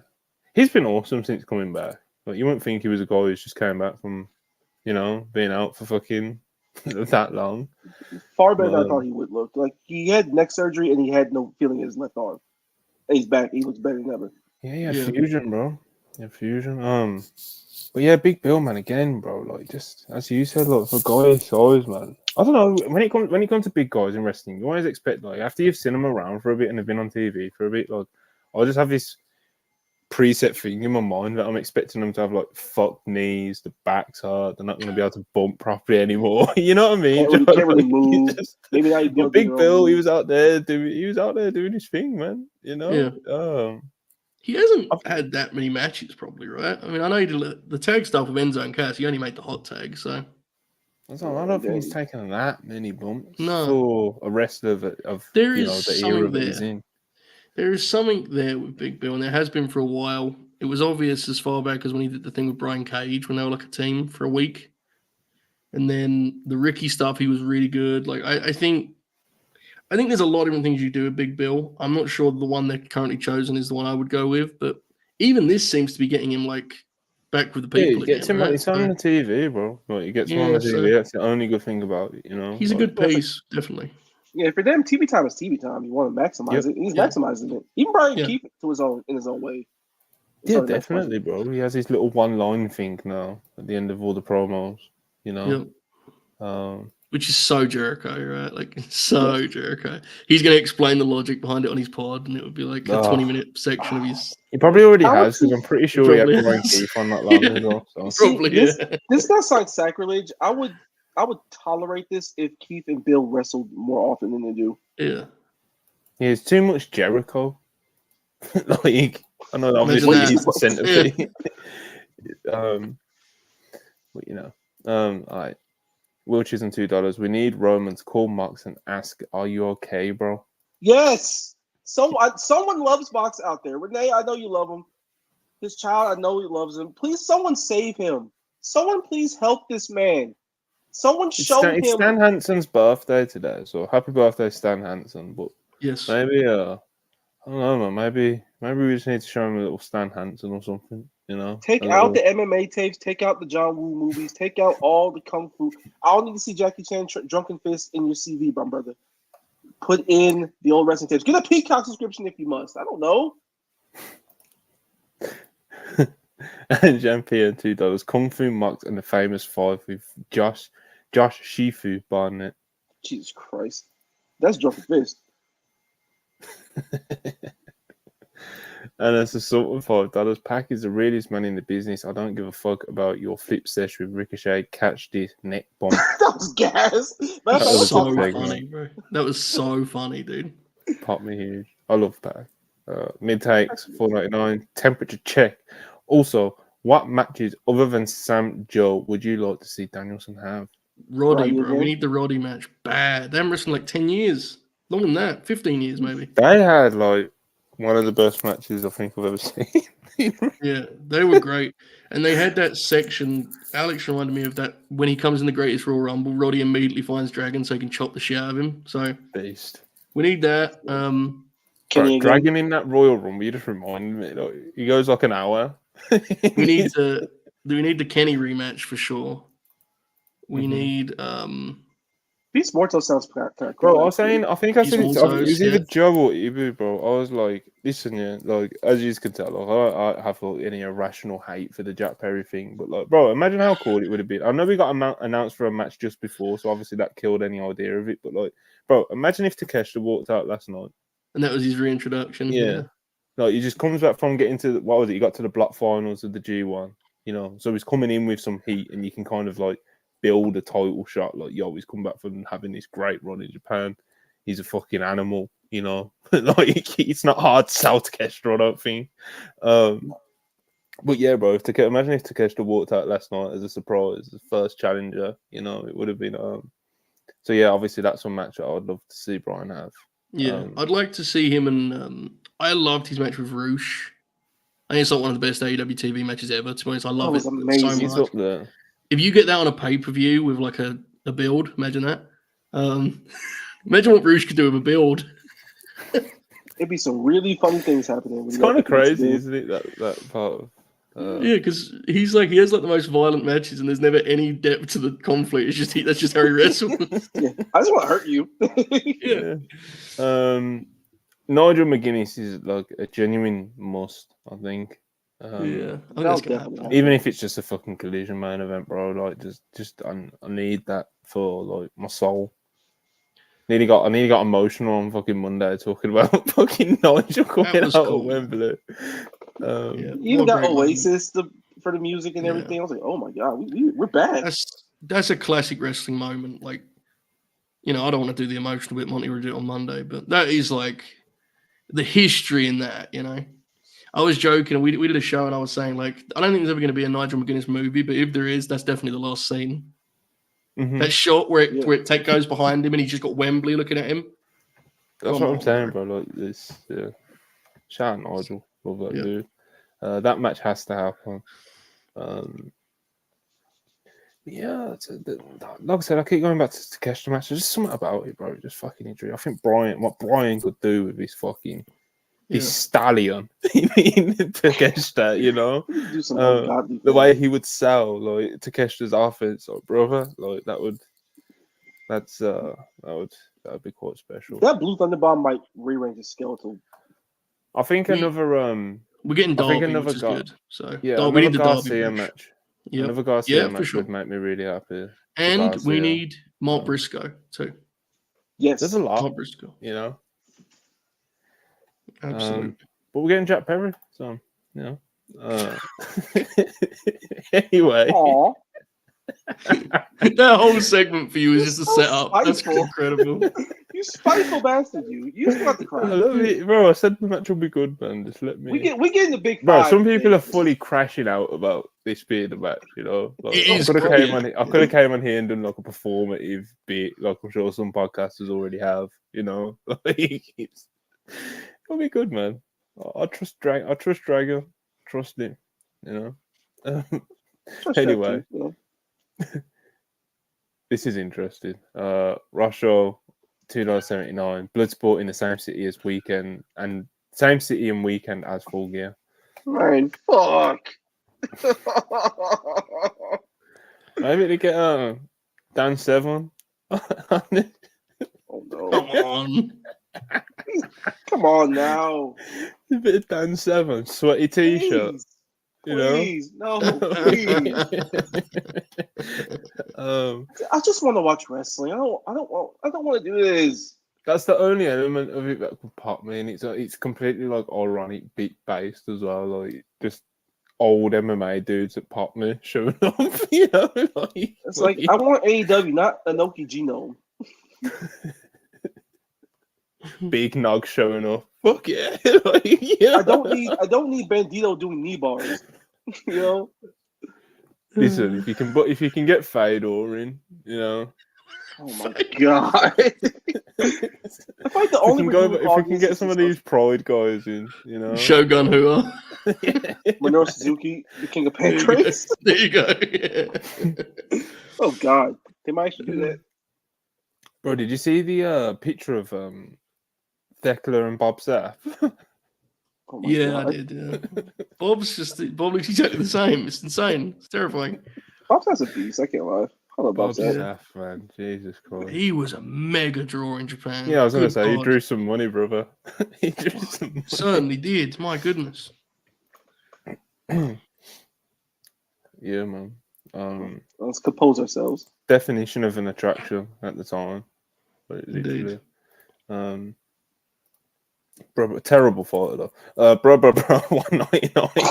Need to see Big Bill versus Ospreay. No, Yeah, hold on. okay. I think you're cooking here. Yeah, Osprey's that'd be a really really good good. Big man, little man matches. Osprey's like incredible at those. So yeah. All the I Archer agree. matches have been great. Like he can do something with Big Bill.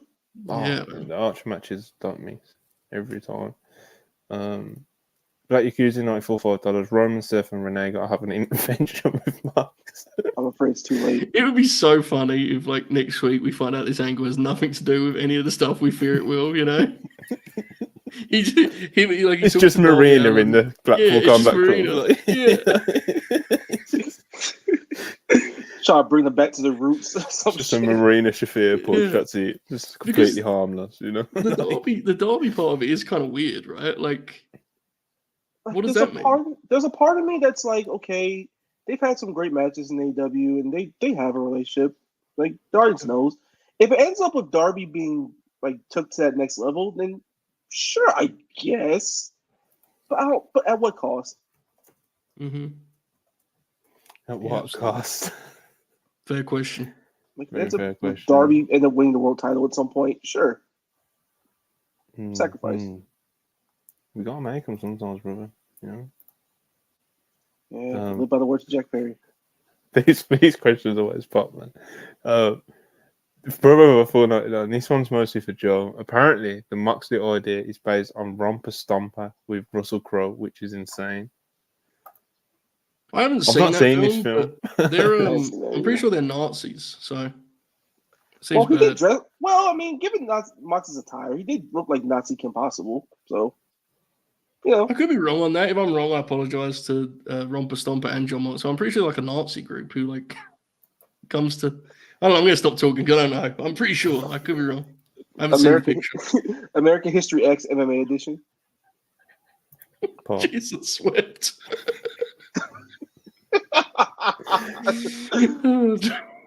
Did I mention Insanity.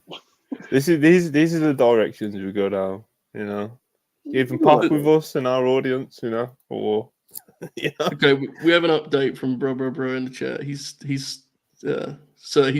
confirmed why. Oh, bro, no. it's about neo-Nazis coming to terms with their changing neighborhood. Hey man, Good neighborhood Lord. is changing. Good AEW. fucking Lord, mate. I'm scared.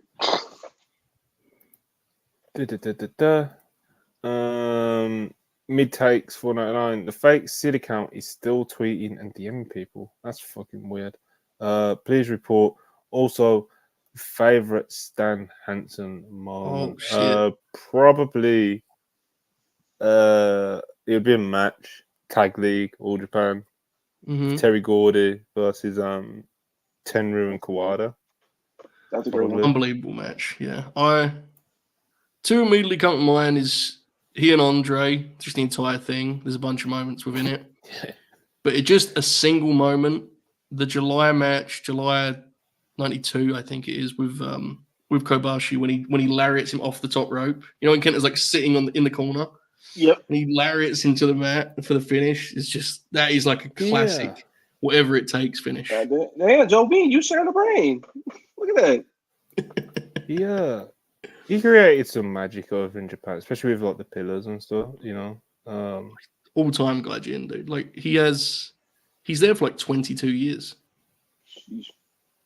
Yeah, they're definitely an all-time Gaijin. 75 today, bro. It's kind of crazy that he's still around, especially when you think of like all these peers are like kind of like not with us anymore, you know. And you know, he's still kicking, you know. Yeah, last time I heard him talk, I saw he sounded like just Stan. Like he's so mellow about everything, which makes it so funny the way he wrestled, right? Like the boys would always joke about he's mild manners compared to how much he would beat the hell out of you in the ring, and he would always blame his eyesight for how much he'd clobber guys. And I always remember the story. It's one of my all-time favorite wrestling stories is when Hansen was coming to All Japan. I'm pretty sure it was. Brody was the top guy in All Japan, and so they met because they were both running shows in a similar area. They figured out a way. They met in the park. And Stan was like, I just want you to know, I'm not coming here to take your money. You know, we can work together. I ain't trying to take your territory away from you. We're going to collaborate. It's like mob boss shit. You know, these two lunatics from Texas. Yeah, on the especially same those team. two as well. Yeah, who look terrifying. They're on the same football team as teenagers or whatever. And here they are in a park in Japan talking shop. Don't get any better. That's really Yeah. Big, what's his name? Frank. That was Brody's name, isn't it? Frank. Yeah, Frank Goodrich, He was interesting fella, you know. Interesting wrestler too, if we're being real. God bless him.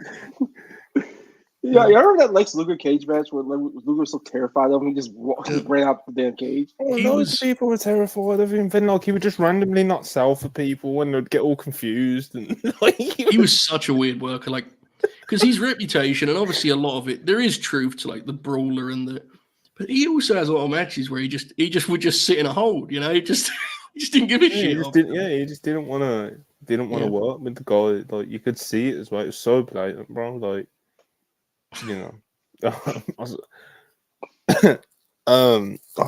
feel like there's a clip of like him and Mil Mascara, just completely just at a standstill, you know. Like, they're trying to kind of like maneuver each other. No one's selling anything. It's just weird, bro. A lot of his matches go like that. I think it's when he's in New Japan, he's in the tag league final or something, and he finds out he's going to do a job, or his team's going to do a job, and he just gets off the train, just steps off and calls Baba. Dang, It used to be better. Wrestling's a funny Oh, business, man. ain't it? It's the best, dude. I mean, it fucking sucks and it's gross, but things like that I would never change. It's just incredible carny shit. Yes. Someone just mentioned as well, like Vader's eye popping out. That was in Yeah. the Stan Hansen match, wasn't it? Yes, sir. That's a moment if you ain't seen it. He Oh, fucking yeah. pops his eye back in and it's all bruised and fucked up. Like, He says, let's go. Let's keep going. it's quite disgusting, you know, but kind of rules at the same time, you know. Just big men whacking each What other. about when you know? when he was the AWA champ and they wanted him to drop the belt, and instead he refused and like drove a tractor over the AWA belt? Oh, I remember that. Who became champion out of that in the end? Isn't that like a big? It's like a big. Probably Zabisco. Usually was Zabisco, and they were fucked. I can't He was remember, because he mate. was. I don't know. I think they wanted him to drop it at Bockwinkel, and then they just put it back on Bok. I'm pretty sure because Bok at that point is like 51. I think it was Bach. It's Bok. Yeah. Bach. We need to get Shoot to confirm it. You know. Yes, we do. Confirm shoot indeed. All right, back to Dynamite. Bit of a wild swing. Wild swing. What was it? What would be a good way to? You know what? You know who had a classic wrestling match last night? Ricochet. Ricochet made his AEW debut versus Cole Fletcher, and yeah, man, he had his debut Dynamite match, and he did his thing out there, man. Kinda. When the match finished, my actual reaction was, like, yeah, interesting match. Like they kind of had like a just like a good TV match, like a bit of shine, bit of selling, good comeback. You know, it wasn't this like explosive, spotty. You know, like Ricochet just getting it. You know, like those early hologram matches were just kind of hologram coming in, doing shit that you don't see anybody else do. That's what gets him over. It felt kind of like Ricochet wanted to come in here and be like, bro, I can do these like 15-minute matches or however long it was, you know, like structured a certain way, which I thought was kind of like an interesting choice. Although it was a good match, bro. Like two good wrestlers had a good match. It didn't feel like a showcase match, which I think probably would have been the optimal way of going about this, you know. Yeah. But that being said, like I said, a pretty decent match nonetheless. Fletcher looked good as he always does recently. Pretty much the whole time he's had a singles career in AEW, to be fair. And Ricochet's Ricochet, bro. Like I said, it wasn't quite the showcase that I think a lot of us were expecting, but he was good nonetheless, wasn't it, Joe? It was good. It was very interesting. Very, very interesting. Like, it was a good wrestling match.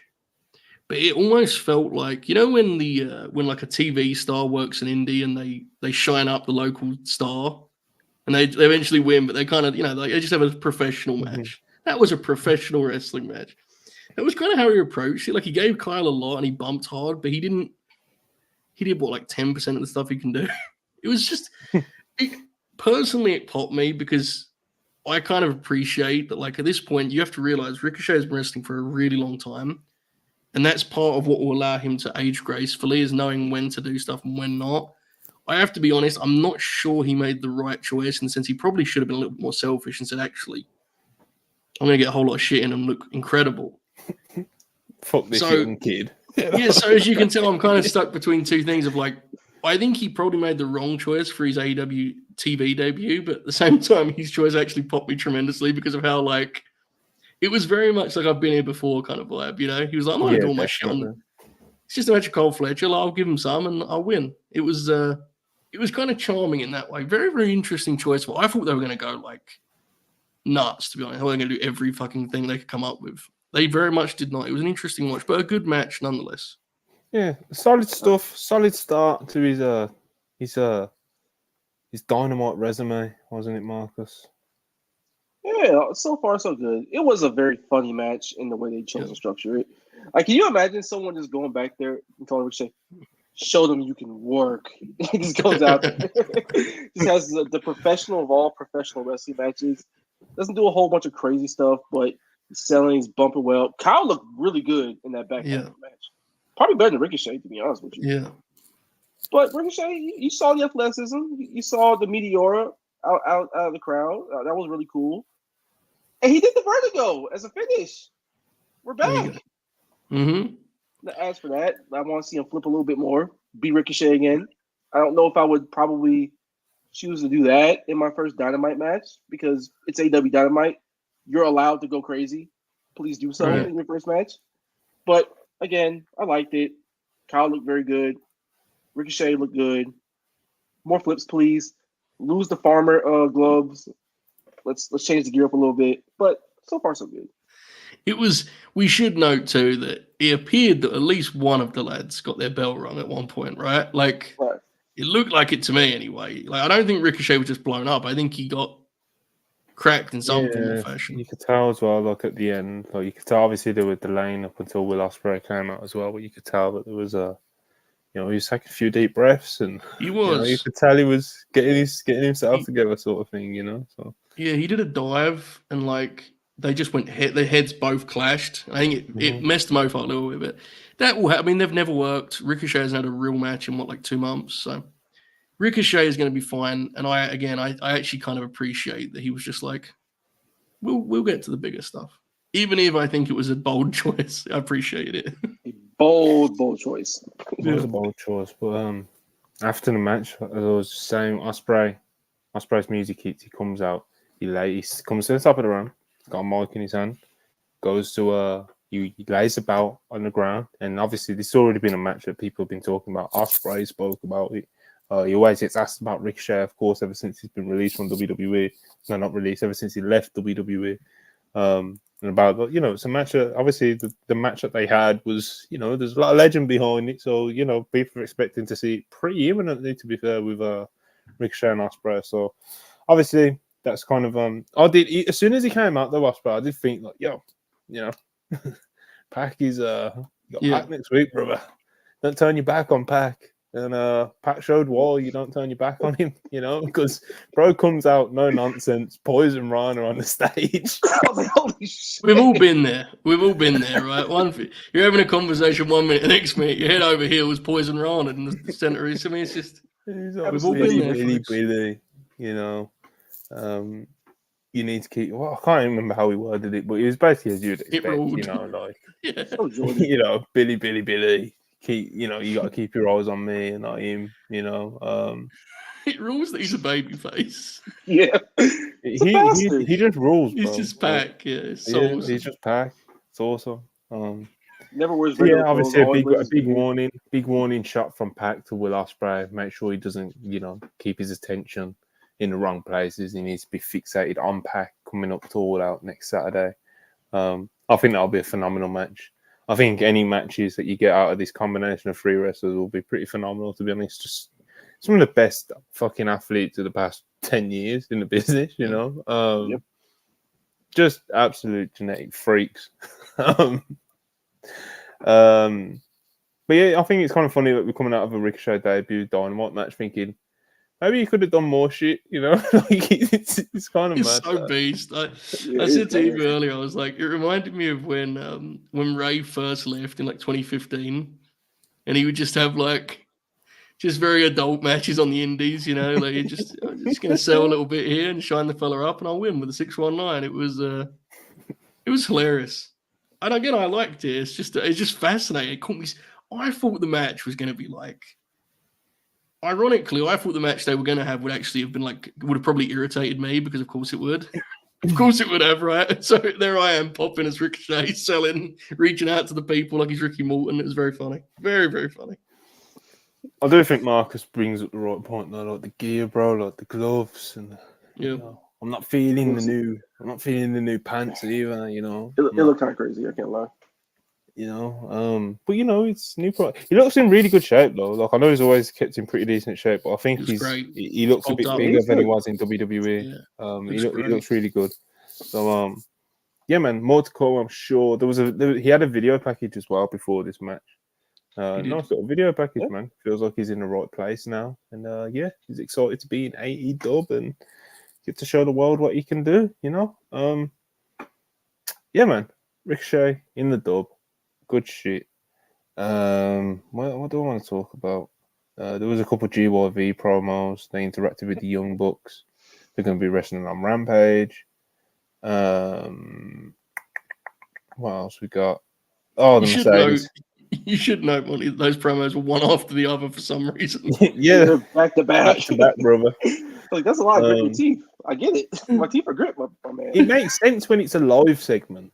You know, like you play a video package and then they come out to cut a promo, but like you don't do two pre-tapes video package on once. You know, like, They want to let us know you can see the GYV coming. grit your teeth, brother. Your teeth. I'm like, I got y'all. Damn. I am a big fan though. Like, I do like him as a tag. I think Zach Gibson's a really good promo. I think they can absolutely become like a very valuable part of the tag division. So hopefully it works out for them. Bucks and the FTR being two of your first matches, not a bad start at all. I even said the FTR on television too. They did. Can't hate on that. I respect that. That's for real adults, you know. Yeah. Jesus. So yeah, shout out everyone involved in that. Mariah May, her big victory lap. Although she didn't want to do her celebration in Champagne, it's not a good enough city, and she decided that beer. Yeah, she did. Yeah. Actually, bro, her whole vibe was kind of like menacingly funny. You know, like, you know, Shivani's at the top of the stage and she appears and she's in this like black gown robe, you know, like, oh, she's gonna do like a, you know what beat she's gonna do, and she kind of like creeps up behind Tony Schiavone. Tony Schiavone's getting all nervous, nearly folds, you know, like. I understand. But yeah, she just kind of cuts like a pretty basic like a heel promo about like, you know, like I said, she didn't want to do a championship celebration in the city, but she's going to bring some glamour and she's going to show everyone some glamour, and she kind of took a robe off and looked really attractive. Very, you know, that's a woman. Play by play, good stuff, strong. As our good friend Ayo would say, she's got a good look, bro. You know, she's got a good look. Pass the airport test. Yeah, I didn't think this was like a great segment. Following it was kind of weird. It was weird.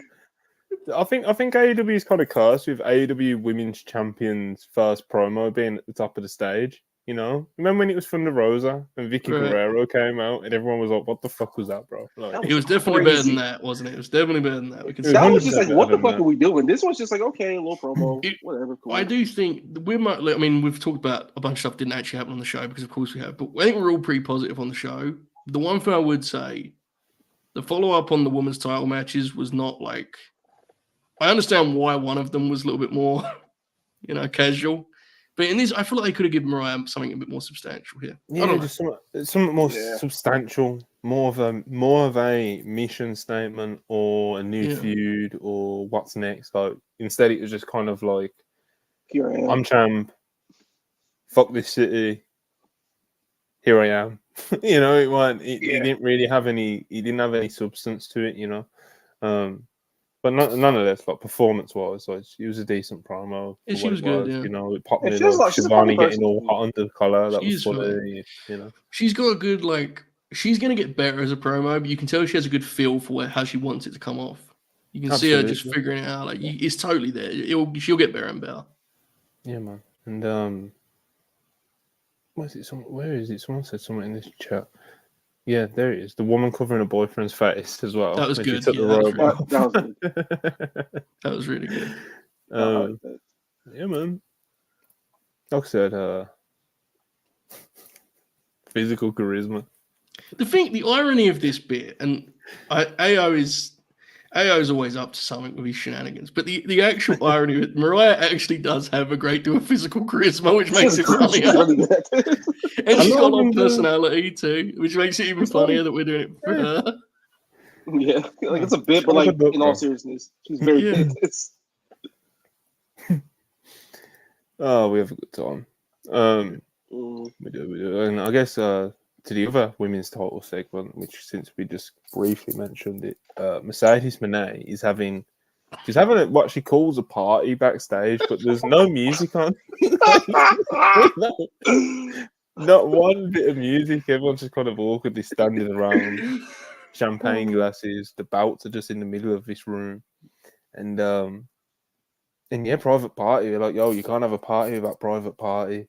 Mark Quinn kind of talks about like how Mercedes is a fighting champion, and we like that.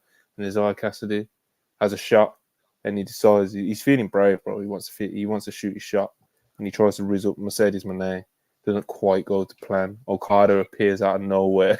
That was hilarious. Okada appears out of nowhere. And yeah, I'm not quite sure where they're leading with this, but Okada not happy about private party, trying to, I don't know, B-boy's precious Mercedes. I guess he's now like the other bodyguard. Yeah, Mercedes asks him how you say bye bitch in Japanese, and he whispers to her and she says sayonara bitch, and they do the money dance, and Okada's very happy. And private party just getting made to like the biggest fucking losers ever. She just dunks on them and then it just zooms to them as they dance. It was incredible. I was like, get the fuck out of here. It was this was funny. It was like hilariously 2015 SmackDown. Like I think I've seen this segment before. I mean, it's funny. Like Okada is funny, dude. Like he is funny. So I really haven't got a problem with it. I just felt bad for Private Party because Matt said it to me. Our friend, the Confirmed Shoot. He was like, I for a second thought Private Party was going to be like added to her act, and instead they just got like entirely owned. That was their entire role in the segment, which kind of sums up. If it's like an interactive elite dance in the winning tag titles, I'll be cool with it. But it ain't. Sure. So it's like. It would be great if there's a follow-up for them. But yeah, Okada's funny. It was the set they built for this party was fucking hilarious. And the no music was crazy. No music. Even after the leave, Mercedes just starts singing a fucking entrance music. Like, Jimmy Jacobs, I'll find you. I know what you did. There was like one wall in the set they built. So like the sides were just like the arena. Like fucking ruled, dude. God bless. Wrestling is insane. It was so cool. It was like a funny tonal shift. We got nothing but hatred for like the first hour, and then we got a little comedy here. Just a little, be like, oh, well, we're here. So we won the title. Do we think neither the TBS or the Women's World Title are going to be on the Chicago show? Is that what we think? Probably Chris Willow. Yeah. And I think they might. I'm sorry, folks. I apologize if this offends. I think they might actually do the Jamie Soraya thing too. I wouldn't be surprised. It feels like it could happen, right? I think if they're doing Jamie Soraya, that's Soraya's last match in AEW.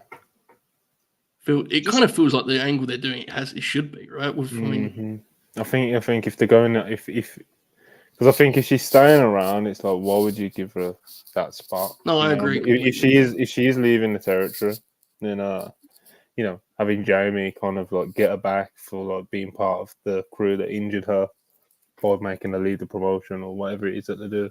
That would make some sense, So that would be kind of my speculation, as far as Soraya's creative and how that crosses over with her contract situation. So we'll see. We'll save MJF till last. Actually, fuck it. We'll talk about Jamie versus Carly Cameron. Jamie's first match back in fucking a while. Double 15 months. Long time. Going there with Harley Cameron, who's had a few decent showings lately. Kind of cool to see her get, rewarded with being in kind of like a spot like this. It is a pretty big spot. Jamie Hayter is a big deal to the women's division. Big return at Wembley, of course. I know some people kind of rolled their eyes at the fact that it was on 0 hour, but still made a big return at Wembley. People are very excited to see her back. She was definitely one of the big stories coming out of Wembley. So, the first Dynamite match back in this long. Her first match full stop back in a long, long time. It's a pretty decent spot for Harley Cameron. Joe, how do you think she performed? What did you think of Jamie's first match back? It's okay. Like Harley had that one mishap, right? That was like kind of hard. When it's a short match, when there's one thing like that, you kind of dwell on it a little bit. I honestly think Harley has done like a good job with this role, and like she's made the most of it. I don't think anyone's yelling from the rooftops for her to be the world champion or anything. But I think she's like thrown herself into it. I think she has an awareness of who she should be on the TV show, which is always a plus. I thought she was decent here. Again, that one mishap aside. The main thing here that stood out was just her energy and how excited she was to be back in a wrestling ring. That's infectious. You always love to see that. This division has improved a lot since she was last around. In terms of usage than talent, she's going to totally fit in among the top talent as she always has. But Jamie looked good. I'm really hopeful that they the Soraya thing should be short, and then you should find some really interesting stuff because the talent's there, right? You don't want Jamie to just slot back in and just be another part of the rotation. Jamie hated it. She was the world champ before she went back. One of your best world champions ever. Yes, she was actually the first steps in kind of improving things as champion. Honestly, she was tremendous. Tony was good too, but this was okay, pretty good. She was on some form as well, bro. Yeah, you absolutely in the question. Absolutely, you could probably say you'd probably have to double check, but probably a good chance of being the best women's wrestler on TV at the time that she went down. I think so. Yeah. So, she's phenomenal, man. She's phenomenal, and it's good to see her get her feet underneath her. In that first match back yesterday. So, all right, let's talk about MJF. Comes out. No USA attire, nothing of the sort. He's in a grey suit. He's got neck tape. You can see it kind of up, coming all up here and shit. Comes out. He's selling the neck injury. He's had a long weekend, people. He's got a splitting headache. And he tells the crowd if they make any noise, he'll jump the rail and beat the shit out of every last one of them. Obviously, that gets booed. Respect. He says that he's got 2 herniated discs in his spine. And where were you? Where was you, Marcus? You damn Americans. You didn't support him when he came over to the UK. And he came over to the UK to defend USA's honor and defend the American Championship against that pesky William Ospreay. They call him a Tiger Driver. They didn't have his back, bro. When he nearly broke his neck, when he got his disc herniated, you weren't there for him, bro. So he denounces his American citizenship. This goes over well, and then he turns his attention specifically to Will Ospreay, which he calls a circus act, and he does kind of the typical heel thing, accuses him of cheating in true heel fashion, and it's not done, boy. And then he goes off on Daniel Garcia as well. Gets really fired up, looking down the camera. He's like, Daniel Garcia ever shows his face around here again. Daniel Garcia does show his face around here again because he sneaks up behind MJF and attacks him. He then gets a guillotine on MJF. A lot of MMA on this episode. He gets a guillotine on MJF, chokes him out. Then he sets him up for the pole driver, and then he realizes, hold on, this fucking piece of shit pole drivered me off the top rope. So he goes to set him up for the pole driver on the top rope. Security comes down. Where were they for Daniel Garcia when this shit was happening to him? And obviously security kind of break it all up. Garcia takes out a few security guards, and then eventually they get all split up and stuff. And Garcia gets on the mic. He says that he was the person that stole MJF's dynamite diamond ring, and he pawned it off so he could buy his ticket to fly over to the UK to fuck him over at Wembley Stadium. What a beast. Which popped me huge. And, they go back and forth a bit. And they basically essentially settled the match for All Out, which got made official by Tony Khan on Twitter. Daniel Garcia threw the mic at MJF up the ramp and actually hit him, bro. So that was beast. And, man, Garcia came off really cool here. I think MJF is obviously in terms of performance-wise, he's the bigger conversation. Just strictly talking performance-wise, because obviously it's him. It's another kind of a change to his character. You know what I mean? He's been doing this USA shtick for a while, and a lot of people did ask us in like live chats and even on Twitter and stuff like, "Do you think MJF will keep this going for a bit?" Blah blah blah blah blah. It's election year. Da, da, da. It's like, nah, bro. He's dropping that shit at Wembley, and he did. Yeah. And I think so far, I thought this was a good promo by MJF. And bro, he's so talented, you know, and he's so capable. But like when he kind of like has something that he can kind of like zero in on like this, you know, without trying to like do the shtick and the wink and you know what I mean? He's like he had like an idea of like the tone he wanted to come out with. You know, my neck's hurting. He's looking down. He's like, you know, and it comes across a bit more. I don't know. It's just a lot more grounded, bro. You know, and it does a lot for me because he, like I said, he's so talented. You know, his delivery is so good, and it was here, bro. And he didn't do anything that made me like instantly roll my eyes and think, "Fuck's sake, what's he doing?" You know. Yeah, bro. He's saying a bit delusional in the way that a heel should be. You know, like I've already said, his delivery was great. The way that he changed his tone when he started talking about Garcia truly gotten to by him. You know, it's good shit, bro. And hopefully this is kind of the trajectory and direction he continues to go down. And I think he will because, like I said, I think he's very, very, very, very, very, very capable. Maxwell Jacob Friedman. His instincts at times can be very questionable. But I'm optimistic, Joe. I was optimistic going into Wembley, thinking that he's going to drop the USA stuff, and I understood why he was doing the USA stuff. And I didn't particularly hate it because I understood the motives behind it. The big stadium film match that he had with Ospreay, it paid off for him. You know what I mean? And I like this direction. So, how are you feeling about it, Joe? How are you feeling about MJF's kind of performance, and then obviously the direction we all assumed it was going to go with Garcia versus MJF at All Out? Well, I kind of feel bad about my opinion because, you know, now that I've been pictured alongside Maxwell Jacob Friedman, I understand that there are allegations of me being bought media. So I'm sorry to report that I thought this was fucking awesome, sadly. I would like to say otherwise in order to stop those allegations, but I was going to be completely honest. I thought this was like a great wrestling segment. Max was super locked in, and I think he the right tone, and that's the best version of his promo.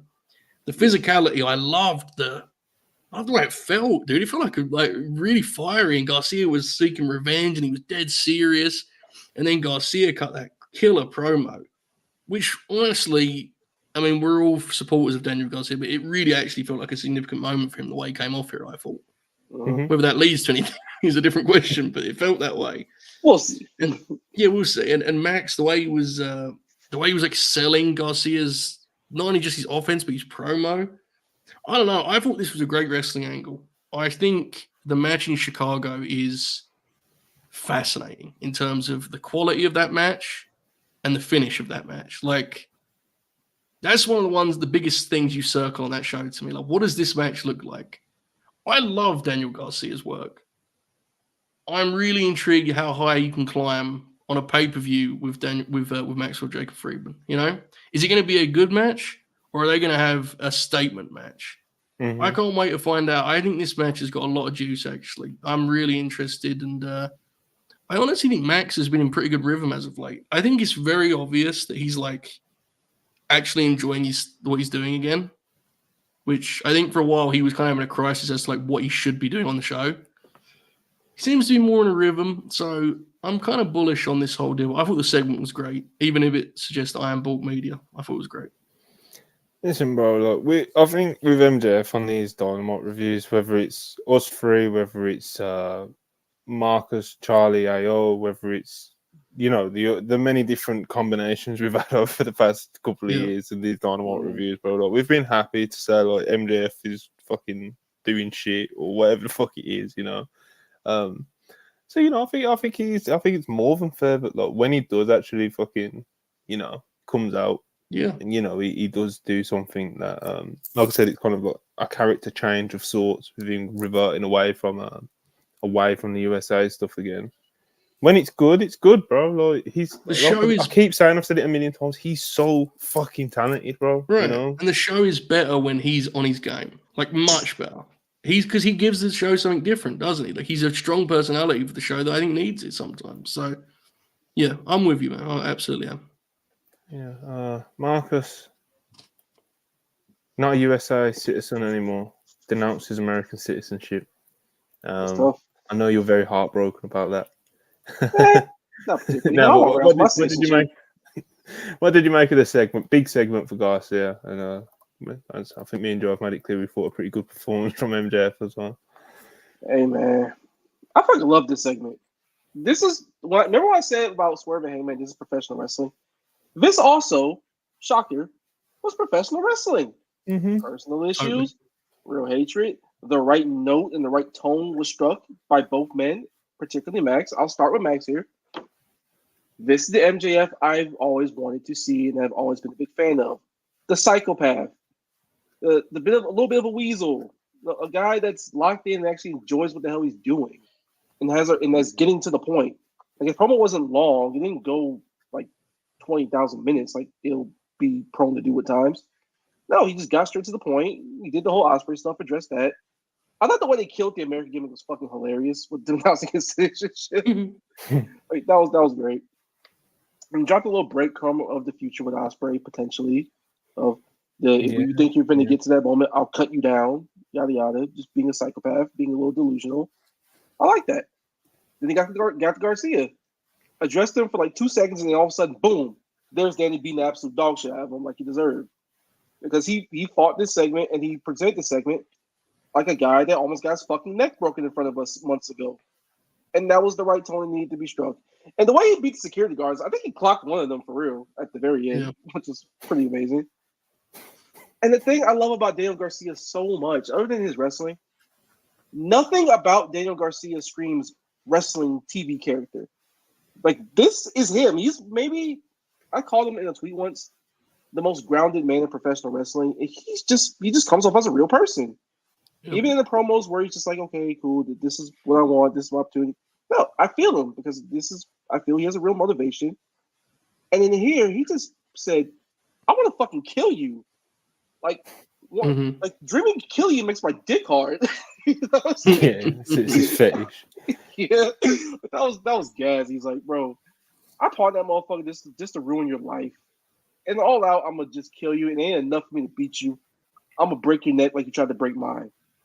Like all of this, this is wrestling.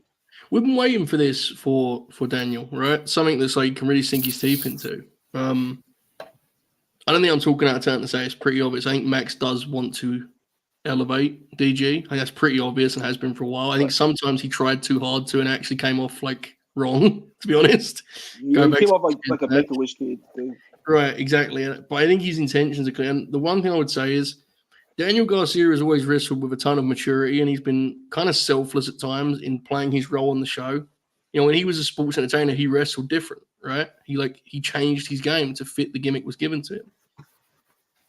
If ever there was a time for Daniel Garcia to just say, you know, I'm going to get my shit in and I'm going to go crazy. This is it.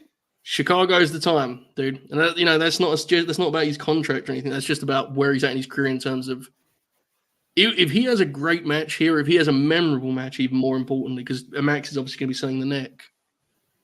It feels like there's a vacancy for him to really get moving up this roster.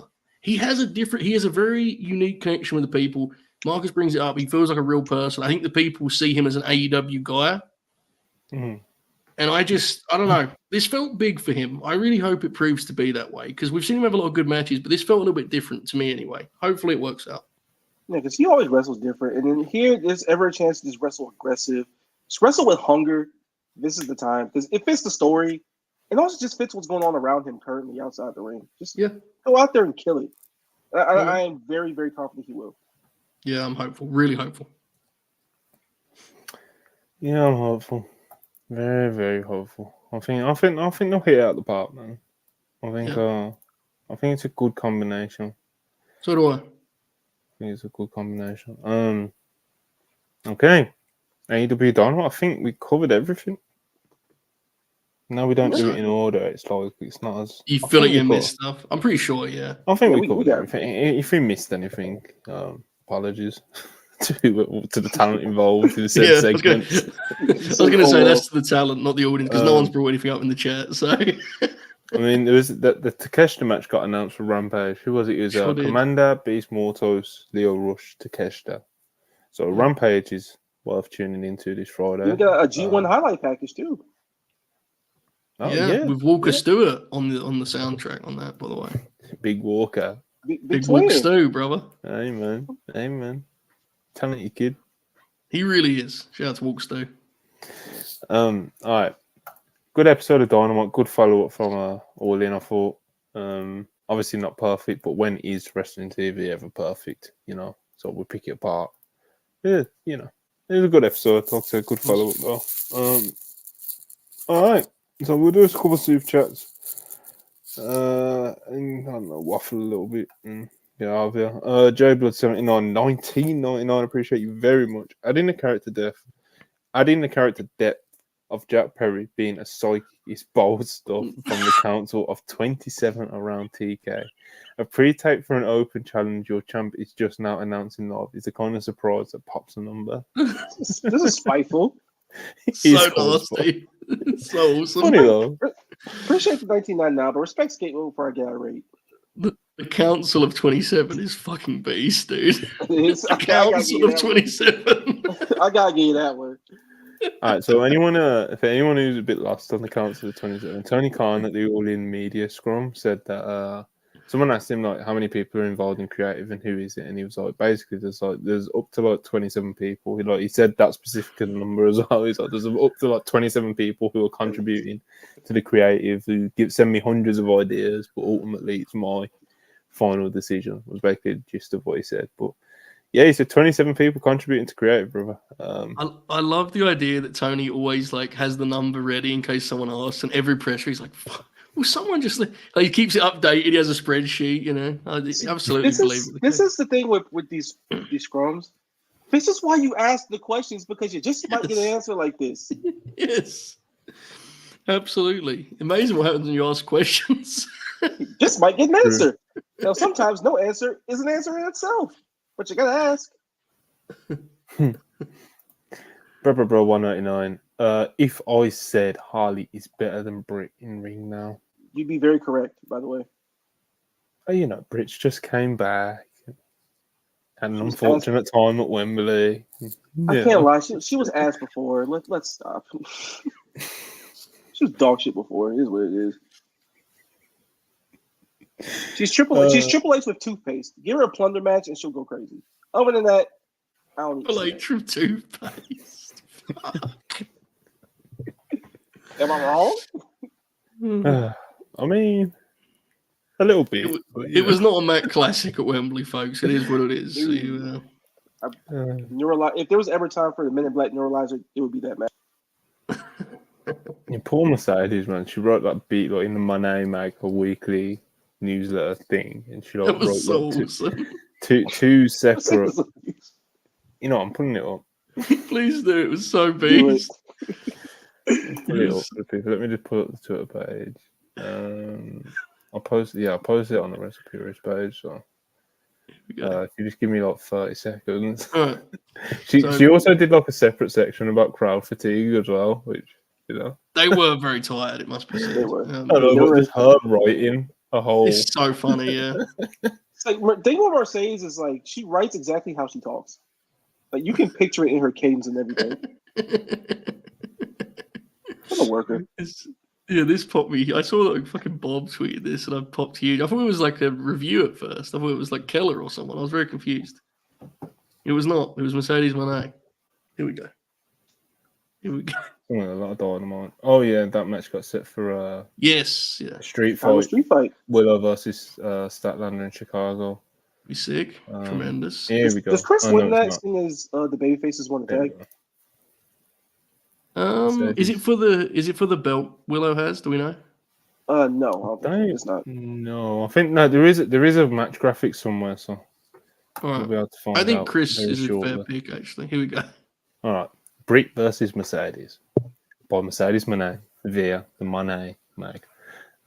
Is there anything I would have done differently? There is. Honestly, a lot. But I don't ever want to go too deep into what ifs about my matches or life for that matter. I'll just say that I learned a lot from the match and can only grow by continuing to try new things. I maybe would have listened to my instincts more. I feel I did things that maybe were not necessarily required for that match, things I could have saved for another time. But again, little sense in looking too far back other than what we can learn and use moving forwards. One thing is for sure, I can't wait to do it all over again next year in Texas. So, bits aside, is actually very awesome, legitimately, and there are nuggets in there that you can it's a good mentality to have when you're a professional wrestler because ultimately you have to just move on to the next match. There are also some nuggets that you can read between the lines in regards to not Britt as much as to me, the thing that stands out is like when she says she should have followed her instincts. I kind of think, I wonder who's agent in that match. I wonder. I just wonder because that's the way. To me. Let's be honest. Whatever you think of Britt, she's I don't think she was cool in the match. I could be wrong. She may have sat Mercedes and said, "Here's what we're doing." Put a cigarette out. I don't know. I could be wrong. The instincts thing kind of made me wonder who agent did. Which, is not to say there's drama. It's just they may have disagreed on the match. I don't know. Interesting, though. Yeah. I feel like we could do more to find out who produces the AEW matches, to be fair. It's so easily available in WWE because obviously it's part of their rundown shoot. So it's like people in WWE backstage, talent, they see who's producing the matches and what the rundown is from like 3 p.m. Eastern. Hence why it gets that's why multiple sources will have like the rundowns to the WWE shows. AEW obviously is quite different in that sense. I'm not sure if they even have the producers on their run sheets. Obviously, I don't know. Yes, I think it's very different. Yeah. So I don't know. I will say Mercedes is an all-timer. The one thing that I absolutely think there's truth of like some stuff saved for a different match. I think there was some ideas she had for Britt that were not suited to Britt Baker. She ain't got the facilities for that. We kind of saw that coming too, didn't we? We kind of said, Mercedes gonna have big ideas for Wembley. Is she ready to share those big ideas? I guess would be the way to phrase it. So this is a resounding no. But hey, I hear Momo Watanabe might on Friday. Yeah, that'll be interesting. It would be very encouraging if she had a killer match there. I think it would pop us all very much. Beyond the fact it would just be a good match to watch, but it would be cool. I'm trying to just scroll through Thoughtful, so let's see if he'd done anything on the All-In producers. Yeah. But I can't see him. I think it's so loose and so collaborative, to be honest. And a lot of the top guys put their own stuff together too. And I wouldn't surprise me Mercedes put most of it together. She's kind of doubted herself, maybe, is what she's actually saying. I don't know. Interesting, though. It was probably one of those things where it's like, oh shit, I'm wrestling someone who can't probably do this. Or anything, really. Right. And I think what we kind of saw, how long was the match? Because it felt quite long 15 minutes? in person. See, 17, I think, wasn't it? I can't remember. It's crazy like that. I don't know. I feel like there was versions of this match. I'm not saying it ever would have been a classic, but I feel like they should have gone a lot more like brawl heavy than, I think that's what JR said, is it? Do you really? I saw a quote about JR saying that it didn't need that much time because the story wasn't built up long enough, and Mercedes on pay-per-view is always going to get time, and Britt's usually got a good chunk of time on pay-per-view. So, and he was asked, I think he was asked something about do you think there's a bias against Britt, and he was just like, nah. No, she just asked. Imagine asking Jim Ross that, dude. Like as though Jim Ross is like following the agendas and narratives of the Bird app, Oh, JR, man, I love that dude. You can imagine. I can imagine on commentary calling one of the things she does bowling shoe ugly. Yeah, he would have been pretty rude during that match. I fear. He would have got so spiteful. That would have got tough. I loved his usage though. Just fucking getting. I love it. I actually love his AEW usage at the moment. Like it's big match. Yeah, the big matches with the wrestlers that he loves and stuff.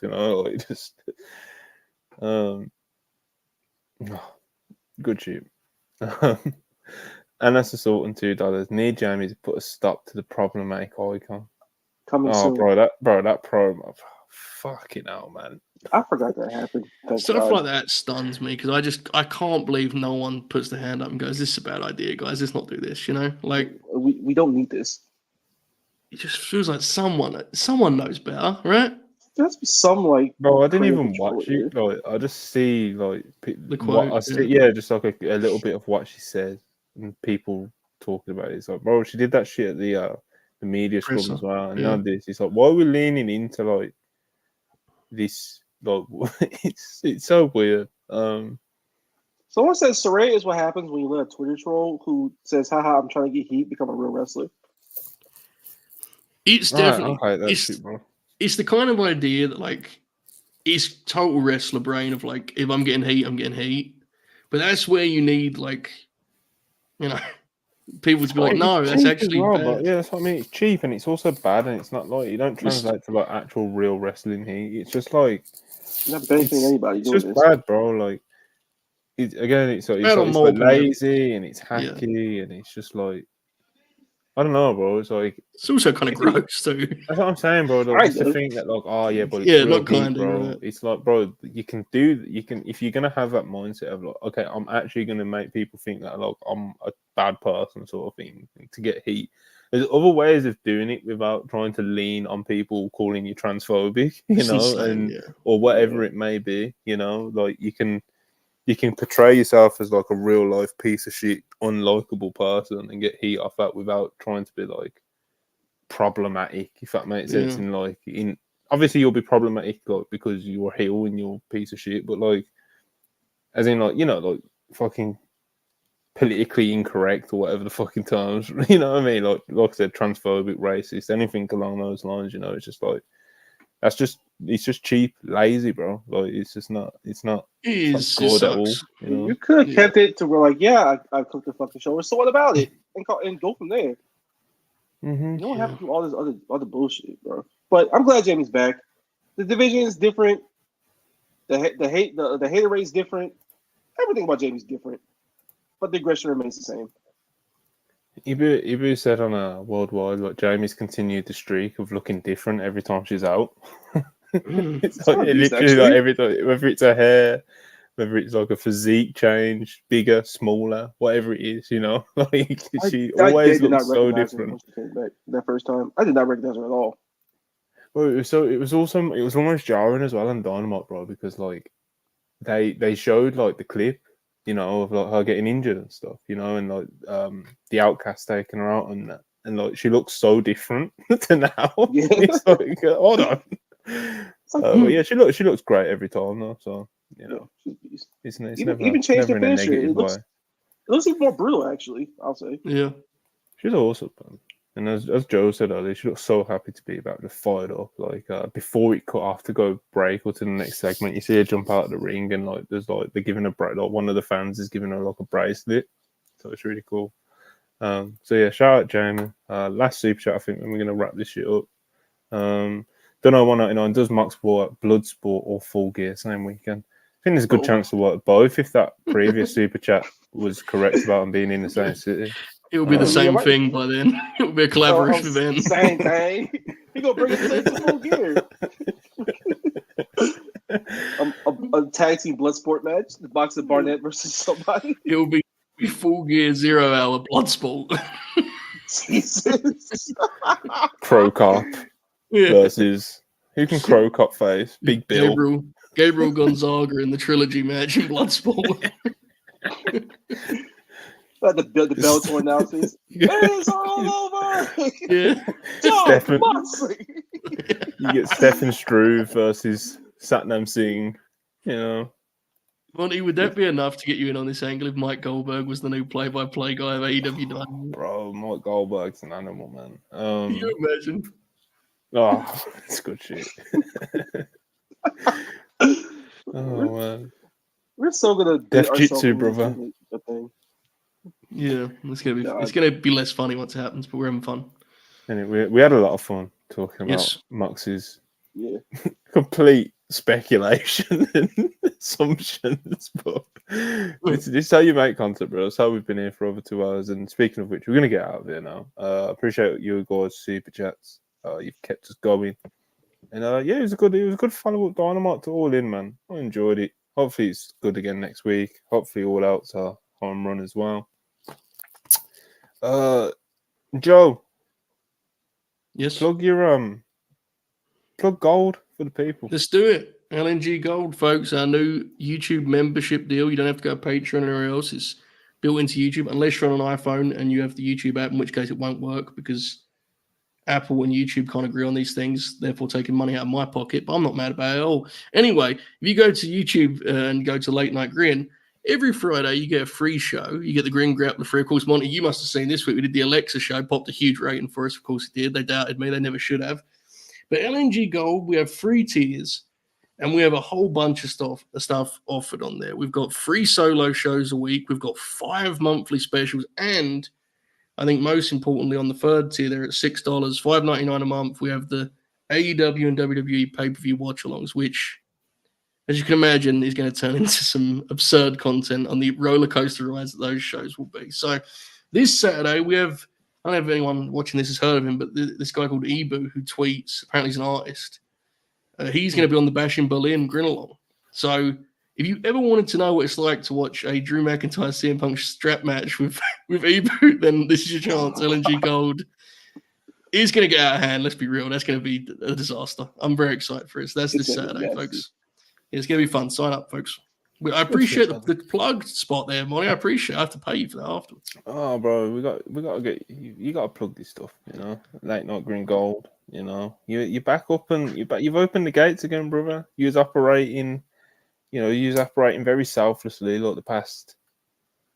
When did you stop doing the Patreon content? Like it's been like a year, hasn't it, bro? It's been a while. Minute, yeah, it's been a while. Minute, bro. It's been a minute. So, we've got 11K followers now. We've got 11K subscribers. It's crazy, now. dude. Maybe obviously like live streams, like the views on the live streams have stayed similar. They have gone up a bit since our subscribers have gone up past 10K and stuff. But obviously with the live streams, that's more people who like know us from Twitter and stuff. I'm sure a few new people have also tuned into the streams. Like I said, the numbers have gone up a bit. So maybe some new faces. Check out Late Night Grin. And I love Late Night Grin, bro. Always got time for Late Night. We need to get you back on at some point, definitely. But it's one of the channels that like actually could like tolerate when I was like first getting into like wrestling content, like even pre-Wrestle Purist, bro. It's like and it's nothing against like the people who do like the content in wrestling media, but it's also like a lot of it kind of just fits in like the same category, and it's very like a lot of it's like it can be like kind of glossy, you know what I mean? Mm-hmm. This was just like 4 dudes just kind of hanging out, very similar to like the style of podcast we do here, bro. Totally, yeah. Now it's like 25 dudes on a rotation system. Lots. It's good shit, man. And obviously, seeing Ibu interact with some of the Ibu on stream with Bob O'Neill, Yeah. He and Oracle is the big. I mean, we were doing the show. You remember the Marigold show that EO worked? Mm-hmm. We were in the middle of watching the EO match, and Ibu was on the show, and Oracle joined us. It was like fucking 4 a.m. at this time. And he was having an episode. He was not sleeping. And we're in the middle of this match, and he goes, I'm here to confront Ibu about the time that he was confused about Taz's WWF debut. Oracle Ibu. It was the first time they'd ever interacted. Like, it was hysterical. But, good times. Yeah. So yeah, expect some crossover both ways as well, bro. We'll get. Sure. I'd love to have shoot Oracle, even Bob O'Neill. Dare I say, some of the young lions you got over there. Yeah, go get Alex on, brother. Go get Alex on. Oh, bro, contrarian Alex. I mean, building the whole roster over here. Bro, there's some talent over there, bro. We got a squad, bro. I'm saying we got a squad. Booker of the year, Joe Hobart. I'm putting. So yeah, go check out Late Night Green. Check out Late Night Green Gold if you want to support the crew. And it definitely has the Wrestle Purist code on, definitely. So go check that shit out. And yeah, we've had Joe Holbert's special appearance here. Not sure how many Dynamite reviews we'll have Joe for, but he showed up for this one. He did. He did watch the episode yesterday, so that was good news to hear. You watched the product. Yeah, it'll happen sometimes. I'll be around, right? I'll pop up. I'll be around. Oh yeah, 100%. Hopefully Charlie's voice recovers. Yes. I'm gonna try and have some. I'm gonna try some negotiations with Al. I'm not sure how that's gonna go. And we'll figure Hey, some man. shit out, man. You know. Io's an independent contractor. You know, he's expensive, dude. He's The booking fee he does his going own up. thing. You know. It's going up, and always goes up. Shout out my boy, yo. So yeah, we're very fluid week to week with these at the moment, you know. So appreciate you guys for still tuning in, sending your questions, sending your super chats, and yeah, we just appreciate this, man. We'll be back. I don't know. It's just, We'll figure it out. yeah, typical recipe fashion, you know, not super professional or anything. All right, like, subscribe. Appreciate all the super chats. Leave a comment if you're watching this on delay. It does help us out. Make sure you like the video, and yeah, I'll maybe see you over the weekend. Peace.